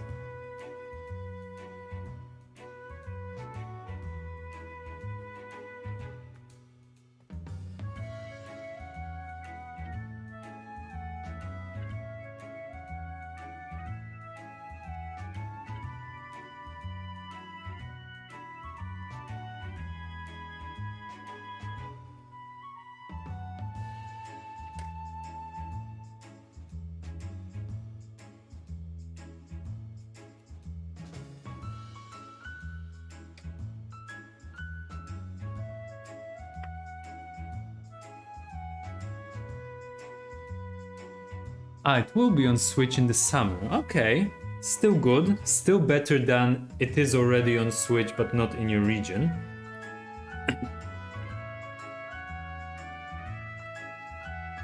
Of course, as long as the creators are gonna optimize it for the tiny screens, because apparently it's not a thing that everyone does, and then it hurts my brain trying to read the tiny letters. So yeah, I'm crossing my fingers for that.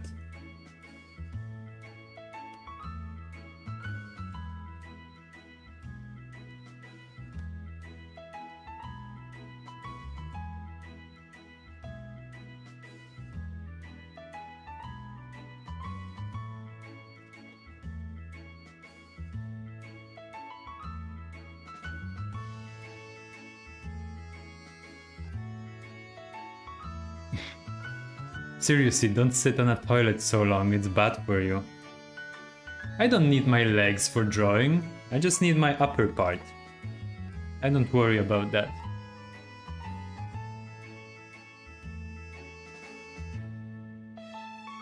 And who knows, maybe if I sit long enough, I'm just gonna get my second bowel movement out of the way already.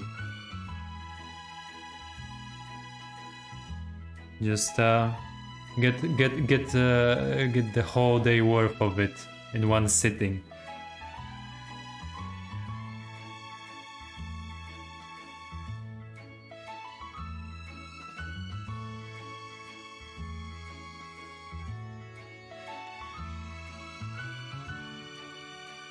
Ooh, but speaking of good games, but that are completely different than Disco Elysium, this is something that I also recently played kind of obsessively, but this I played with two other friends.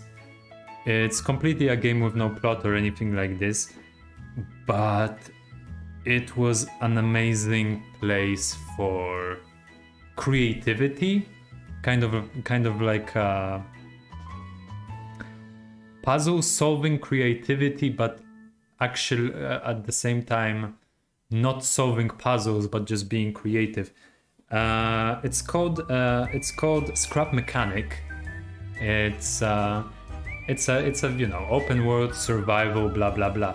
But the most important thing about it, it is about engineering simple mechanisms out of like a library of actually physics-based working parts, like engines, wheels, pistons, where you know, you can make cars, you can make machines, elevators, moving buildings, factories. I saw people doing like even, I don't know, simple computers or what. No, not really, but very, very elaborate stuff. And yeah, for a while, me and two other friends were just meeting up every Saturday evening to play it whole night through, but not even talking to each other much, just exchanging things and just building little things together. It was awesome. I had so much fun, and it just felt like actually doing stuff.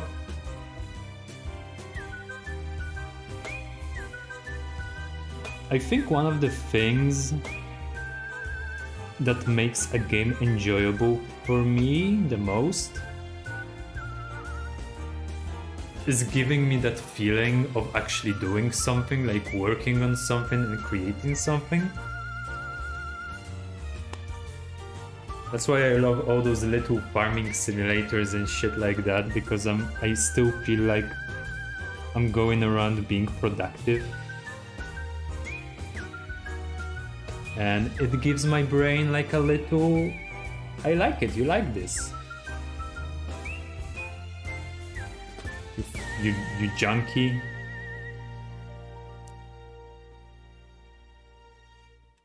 I don't know what sort of chemicals it pumps into my head, but I know I like them.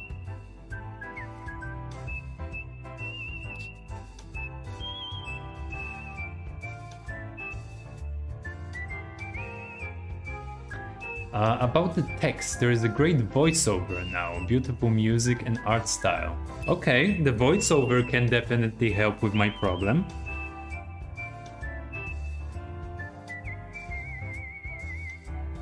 So definitely gonna give this one a try whenever it's out on Switch.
Watch out everyone, we have a bot! Quickly! To battle stations! There's the bot! Alarm! Alarm! Quickly!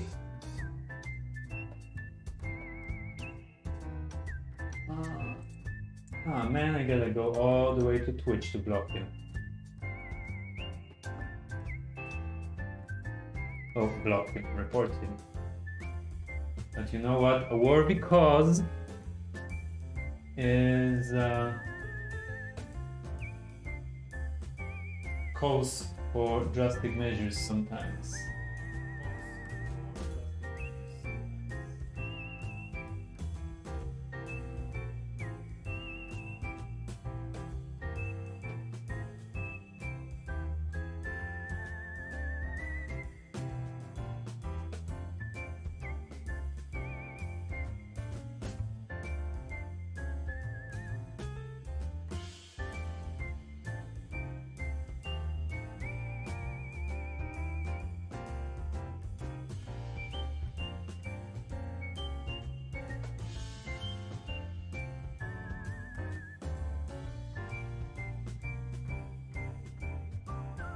There we go.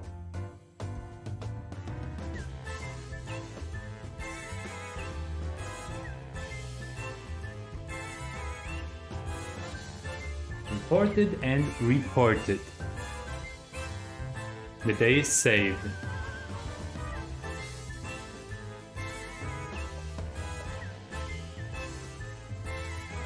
And disappeared from here. Okay.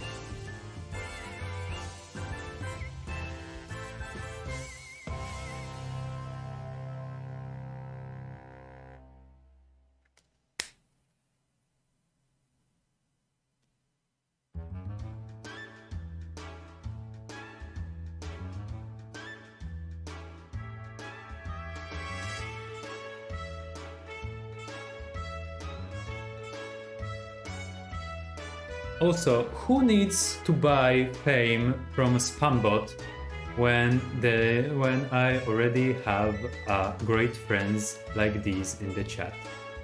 I mean, right?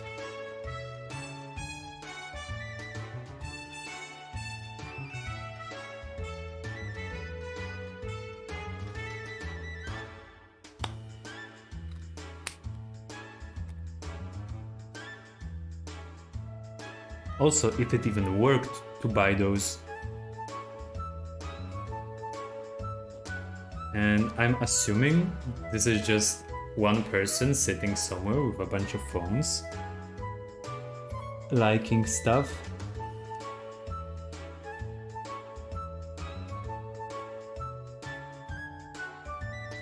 Which I honestly don't know if it actually can help you in any way, because yeah, your numbers are gonna be pumped, but what you want out of numbers is for those people to like be your actual viewers or be like buying your stuff, and well, those bot viewers can't really do that. So I don't know what's the mechanism of it even being worth it to buy them.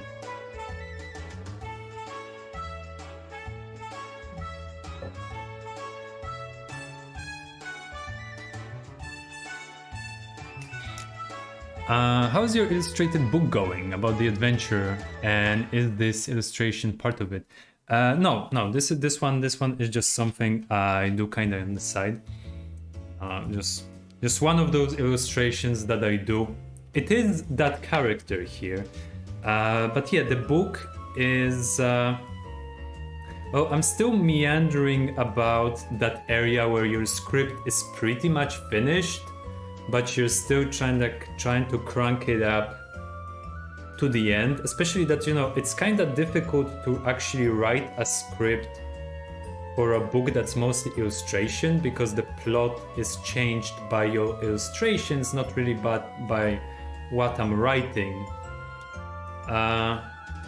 So yeah, I'm still, I think, figuring out little kinks and stuff, but I'm getting close to starting drawing it, let's say.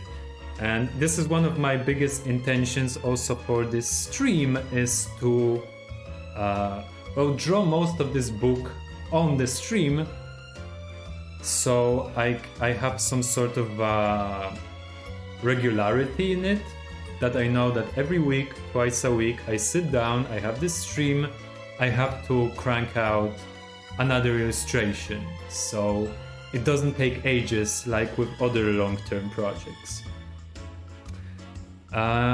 So yeah, when I'm gonna start drawing it, everyone's gonna kind of know about it.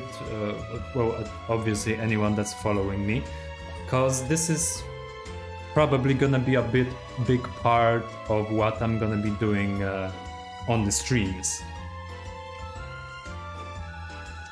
But at the same time, it's going good. I'm really happy with the plot that I have, and can't wait to actually start drawing it. It's gonna take me ages. It's so big. It's gonna take forever, but I feel like I'm okay even with it if it would be the last thing I would do in my life.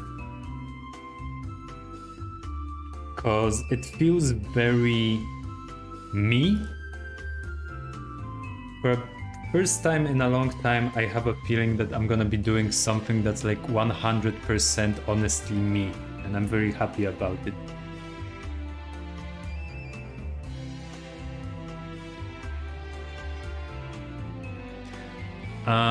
Does any illustration you already made be a part of it? No, there's a bunch, well, there's a few that got me inspired for the entirety of the book. And so there's gonna be illustrations that are similar to them,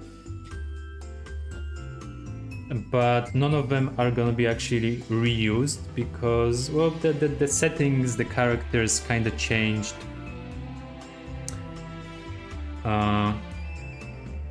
So yeah, nothing is gonna be reused, but there's gonna be one or two that are gonna be similar to the stuff that's already out.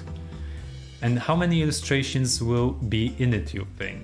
Well, right now I am at about 80 of them. So, and I don't know if I'm not gonna stretch it out a little, because my problem right now is pacing. Because it's interesting, I'm not exactly trying to make it a silent comic, but it shares a lot of characteristics with a silent comic, right? Because these are just panels in a sequence of a story. Just they happen not to be like, they happen to be a new panel every page. But at the same time, I don't want it to be the same as a silent comic, because silent comic depends a lot on pacing, on kind of giving yourself space to make a story with a series of images. While here I'm trying to mostly tell as much of the story that's possible in one image and then move to the next one kinda as a not as a next scene, but as a next bigger step than a next panel. So yeah, I'm still kind of figuring out pacing. So right now I'm at 80, but it might change a little.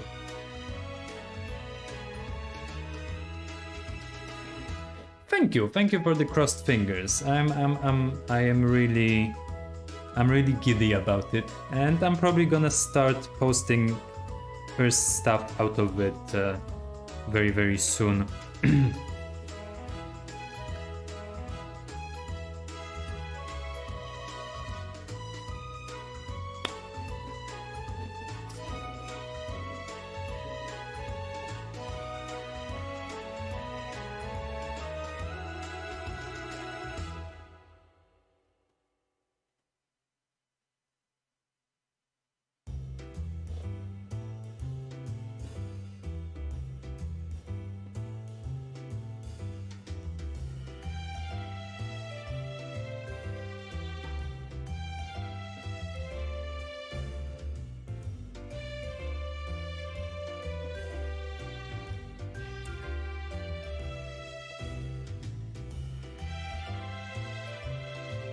So wait, it's gonna have text in it, or will it be all illustrations?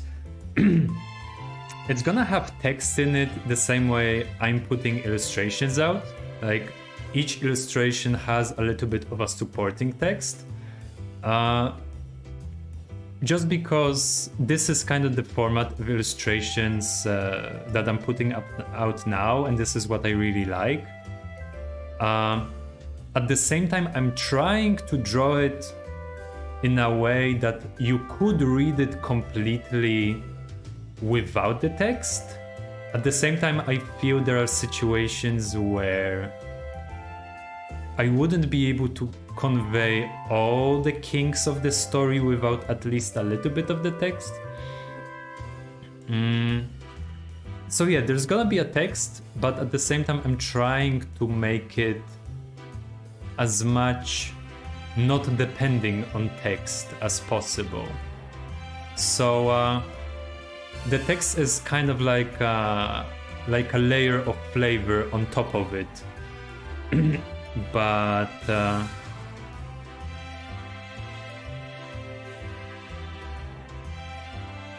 also don't want to say that it's not essential, because it is gonna be partially essential, but it is playing second fiddle, definitely.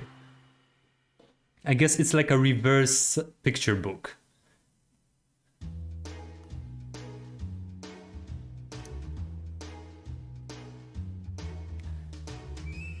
Yeah, exactly. This is the same format I'm putting my stuff on Facebook, and I really enjoy it because as much as I'm trying my best at storytelling fully from pictures, there are things that I can add with text that adds just a little bit of that some I guess cheekiness to those stories, or like a little bit of a flair to those stories. So I played around with the idea of getting rid completely of the text, like being not going on a compromise, just going completely full on. Yeah, I'm gonna tell the whole story. I'm just a storyteller purely on picture based. But I felt that I would be doing only for some sort of weird,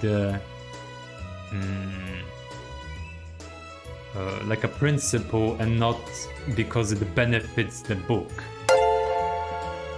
Oh no, I put the chat in front of the. In front of the thing. Anyway, whoever liked, thank you so much. Sorry I didn't see your name because, well, technologically speaking, the stream is kind of new for me. So I'm figuring some stuff out, and you ended up behind the chat.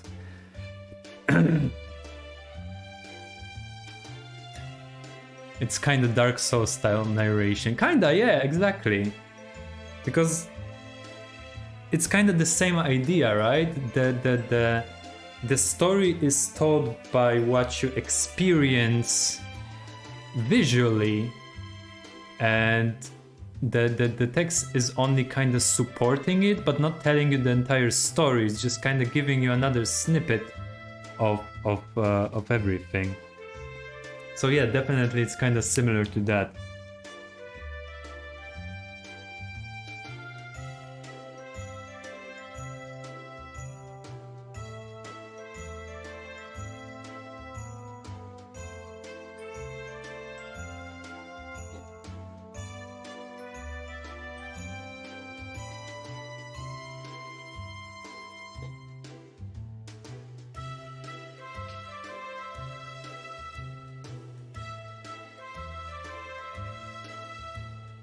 Because yeah, I was definitely going through a bunch of idea changes with this one when it comes to its format.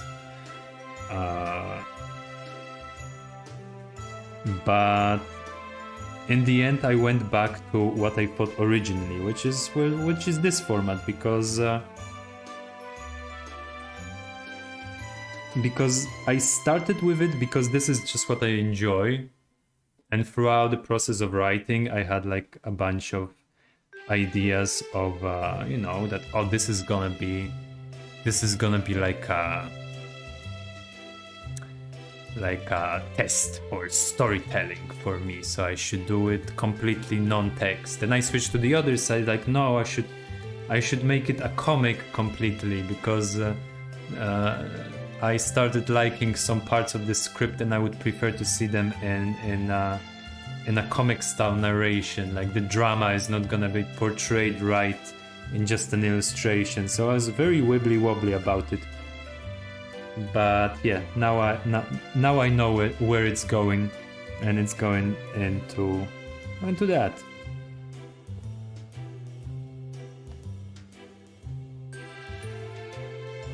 Oh jeez. You can tell it's a good stream when my throat is hurting at some point, and it is definitely today.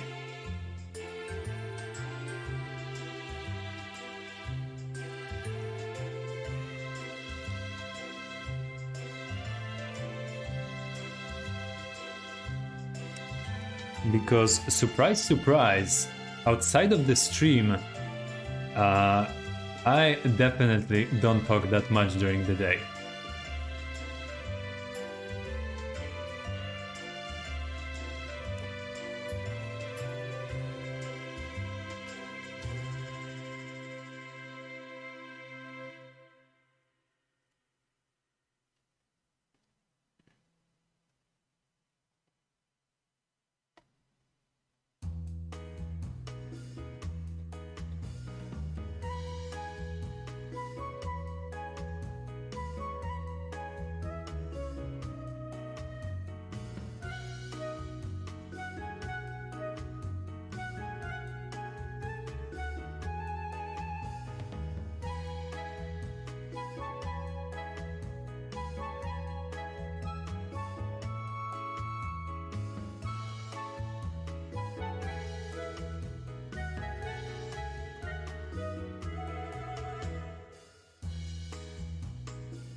I talk only with my cat. Yeah, exactly. Yeah. Kinda. At least right now, kinda a similar situation.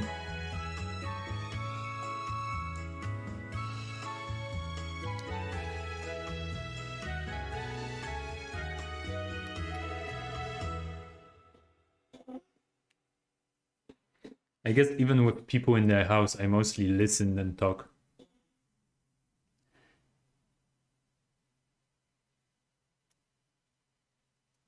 Because on the stream, with the chat, I'm the king of the talking.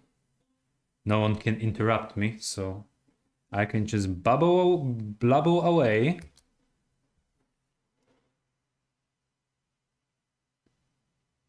And not care. And I think we reached the end of this this playlist. That means we can get a new, or start from the beginning of the Big Band playlist. Hell yeah!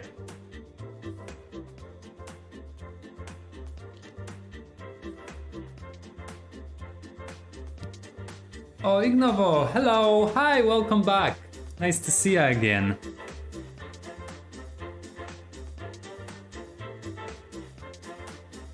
How are things? How was your weekend? And how are you liking the recent changes?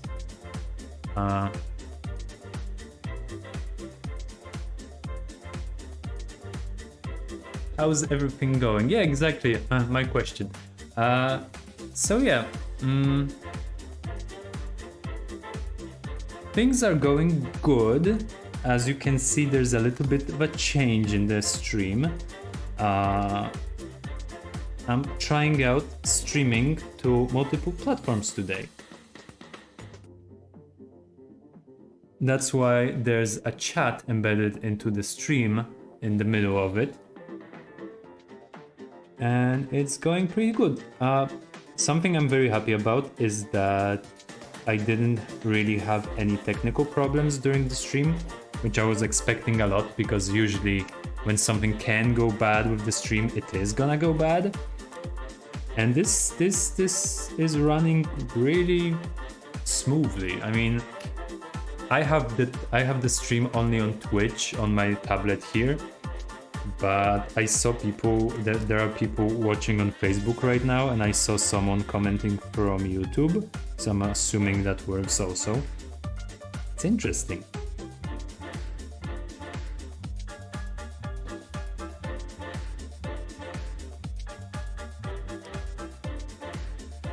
It was nice, chill, haven't been drawing, and I'm kinda missing lately. Oh. But nice it was. I'm glad it was at least nice and chill. Yeah, going back to that topic, what do you guys, how do you guys feel about this chat thing embedded there? Does anyone actually look at it? Because I'm not like 100% happy about it, but it is a way for everyone to see all of the chat messages. So like people on Facebook can see the messages from people on Twitch, on YouTube, and vice versa. So is it like is it an eyesore? Does anyone even look there, or does anyone look? Everyone looks into the normal chat. I don't know. If anyone has any thoughts, please let me know, cause I'm not sure myself.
Data King, I just got second place, still going strong for you guys. We thank you for your service.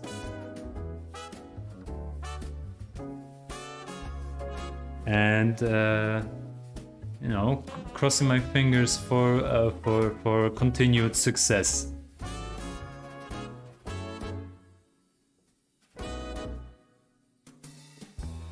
Is it like a battle royale thing? So getting second place is like out of like a million people, or 100 or 50, I don't know. But still, that's pretty dope.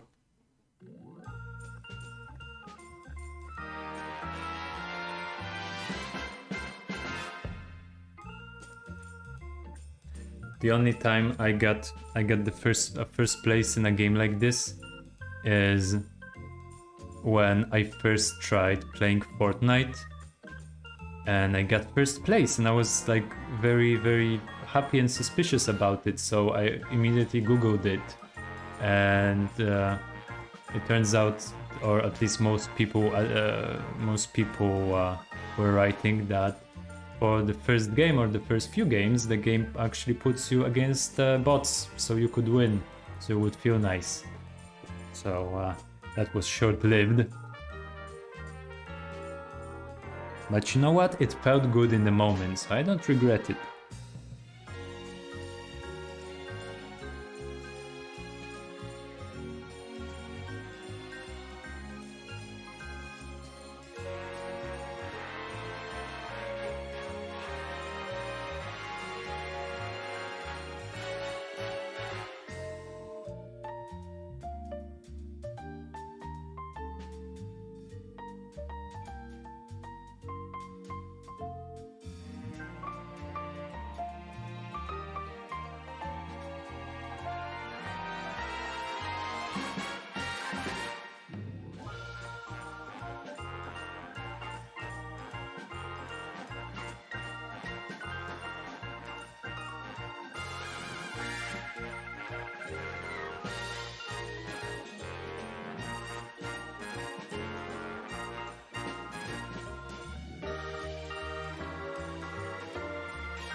I like Apex more than Fortnite, it has better mechanics.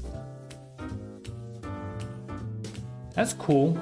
To be honest, I'm completely not into this type of games. Competitive stuff stresses me out too much. I only tried out Fortnite because of that one illustration I made for Fortnite, so I was kind of thinking, oh, at least I'm gonna know what this is all about, maybe it's gonna help me in any way. It didn't. Mattia, this shit is... I'm okay with playing against a computer that can't judge me, but actual people can, so, no, fuck them. No, I'm kidding, but at the same time, you know, this is some stress I don't need when I'm out stressing myself with games.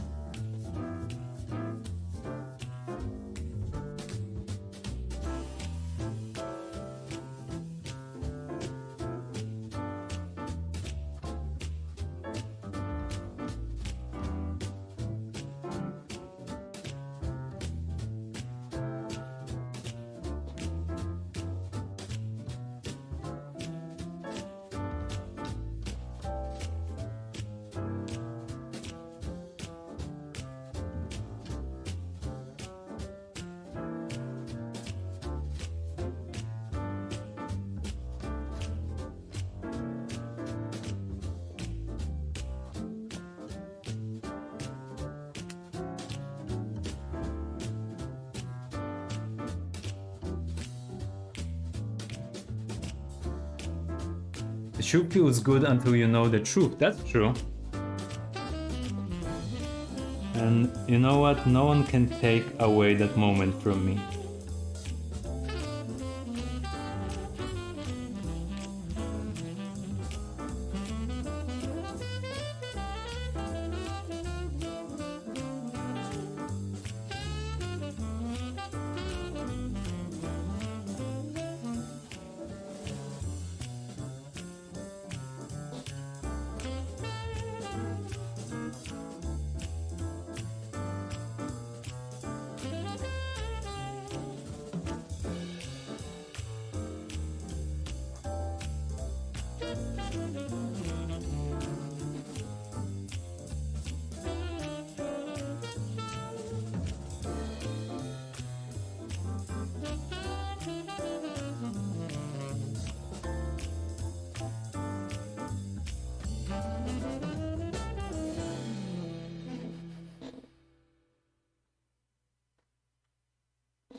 Another little mistake. Gotta put another arrow of shame.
O, Mikołaj Samuraj. Witam, pozdrawiam, jak idzie rysowanie. Hej, dzięki za odwiedziny.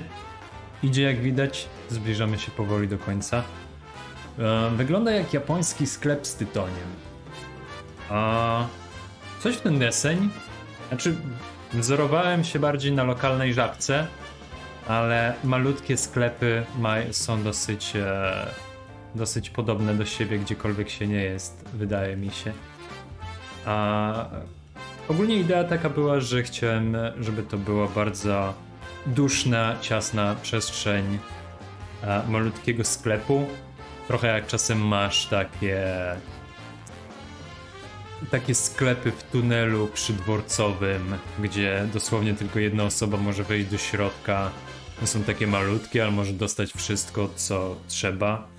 A wiesz, tam gazety, bilety i tak dalej.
Świetnie, a skąd sama inspiracja? Skąd pomysł na taki sklepik?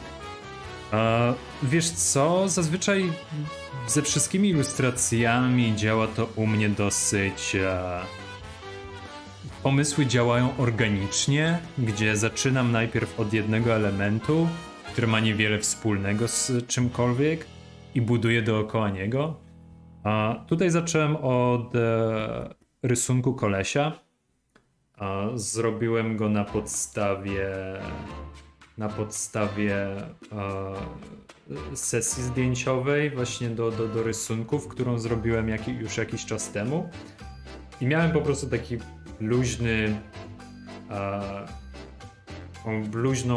luźną pozycję stojącą sobie w przestrzeni. I dosłownie w ten weekend tak przeglądałem je sobie i właśnie pomyślałem o tym. Pomyślałem jakoś mniej więcej o tej kompozycji, jeszcze nie wiedziałem, co to mogłoby być, dlaczego on mógłby trzymać ten palec w ten sposób. A jakoś zbudowałem to dookoła tego tak naprawdę.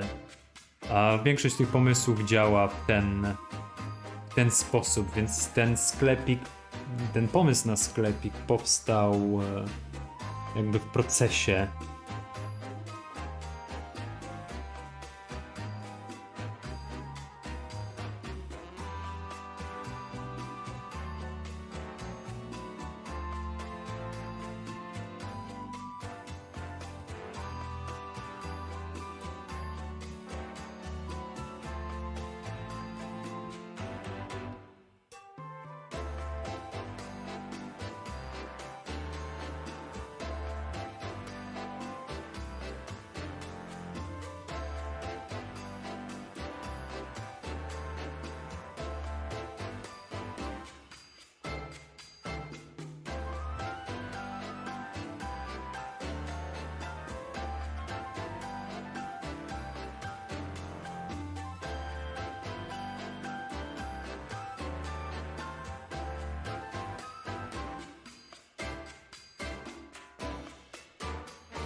Słyszałem, że wspominałeś o grach wcześniej. Myślałeś o fanarcie z gry The Last Guardian?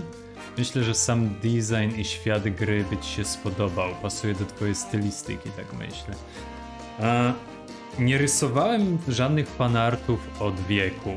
Nie zrobiłem ani jednego, więc... A że Last Guardiana nawet nie miałem okazji jeszcze zagrać. Więc myślę, że to jest raczej... To nie jest coś, za co będę się raczej zabierał. Na pewno chciałbym w to kiedyś zagrać, bo absolutnie kochałem tego Shadow of the Colossus. Piękna sprawa. Grałem tylko w ten najnowszy remake, nigdy nie grałem w oryginał. Ale nie, myślę, że fanartów raczej nie, przynajmniej do tego nie ma.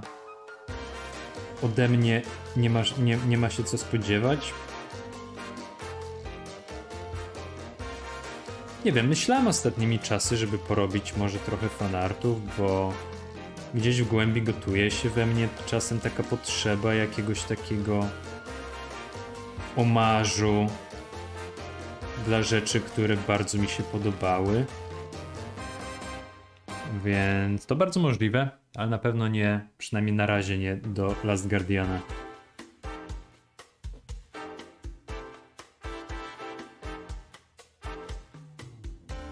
Myślę, że gdybym teraz się miał zabrać za fanart do czegoś, to zrobiłbym fanart do Yakuzy. Bo sama ta fabuła daje tyle możliwości właśnie do bzdurnie epickich scen. A tak to nie wiem. Wiem, że zawsze chciałem zrobić fanarty na przykład do różnych części Final Fantasy. Po prostu przez to, jak dużą nostalgię mam do nich.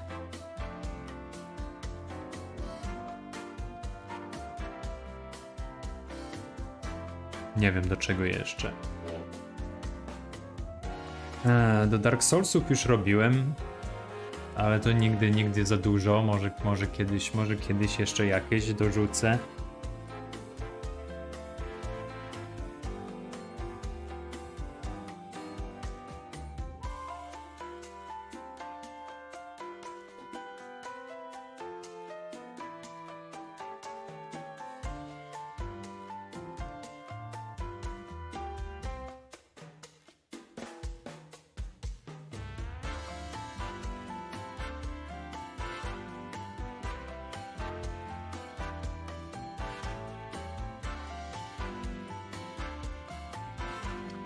O, wiem do czego chciałbym zrobić fanart kiedyś. Do gier Monkey Island.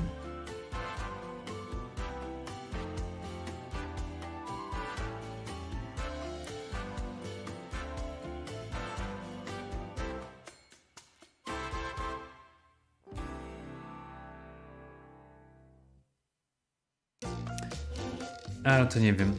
Kiedyś się może zbiorę i zrobię sobie taki jeden miesiąc czy kilka miesięcy, gdzie natłukę po prostu fanartów, żeby wyrzucić to jakby ze swojego systemu.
A czy rysowanie takich randomowych ilustracji to nie jest dla ciebie marnowanie czasu na swój sposób?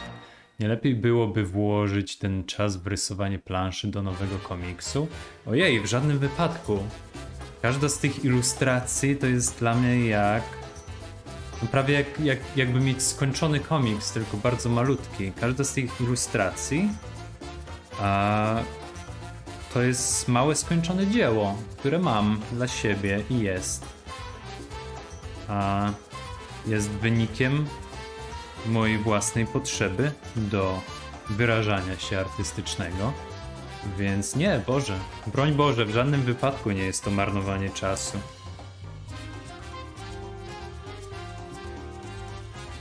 A wiesz, a komiksy będą się robić gdzieś w tle, zawsze, jasne. I jakkolwiek kocham komiks ogólnie, tak ilustracja jest moją absolutnie pierwszą miłością. To jest coś, czym jestem 100% zafascynowany. 100% chcę poświęcić temu jakby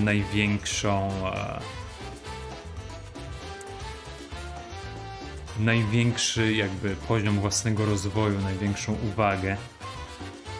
Więc nie, to na pewno nie jest marnowanie czasu.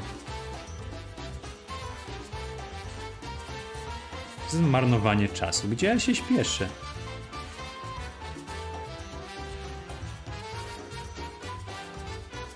Rysuję. Myślę, że rysowanie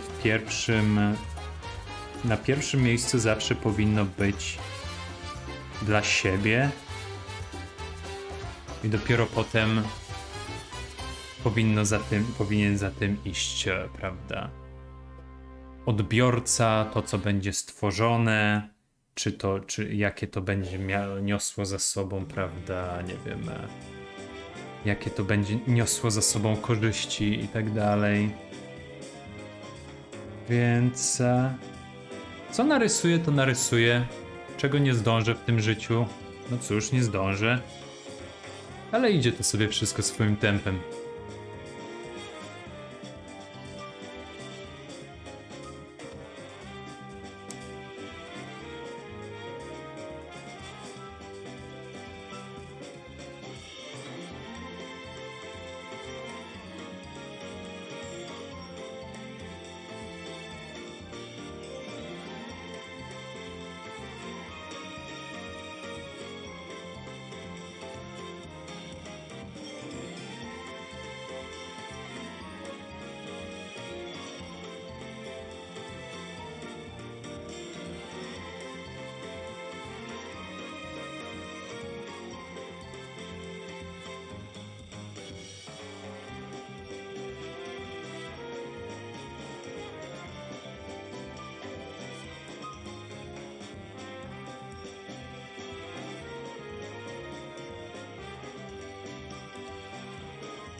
Oh, thank you for the like.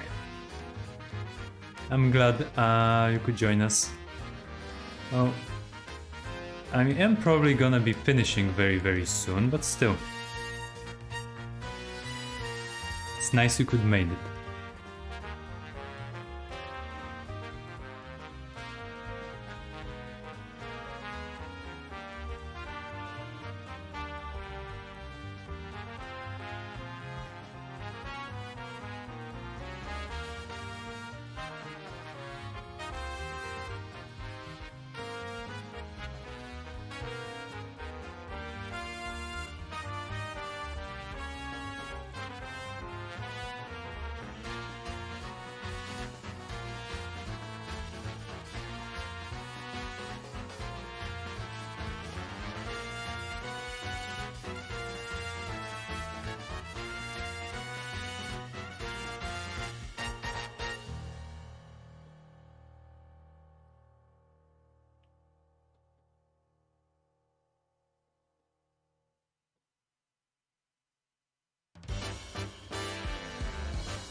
Okay everyone, it's 10:40.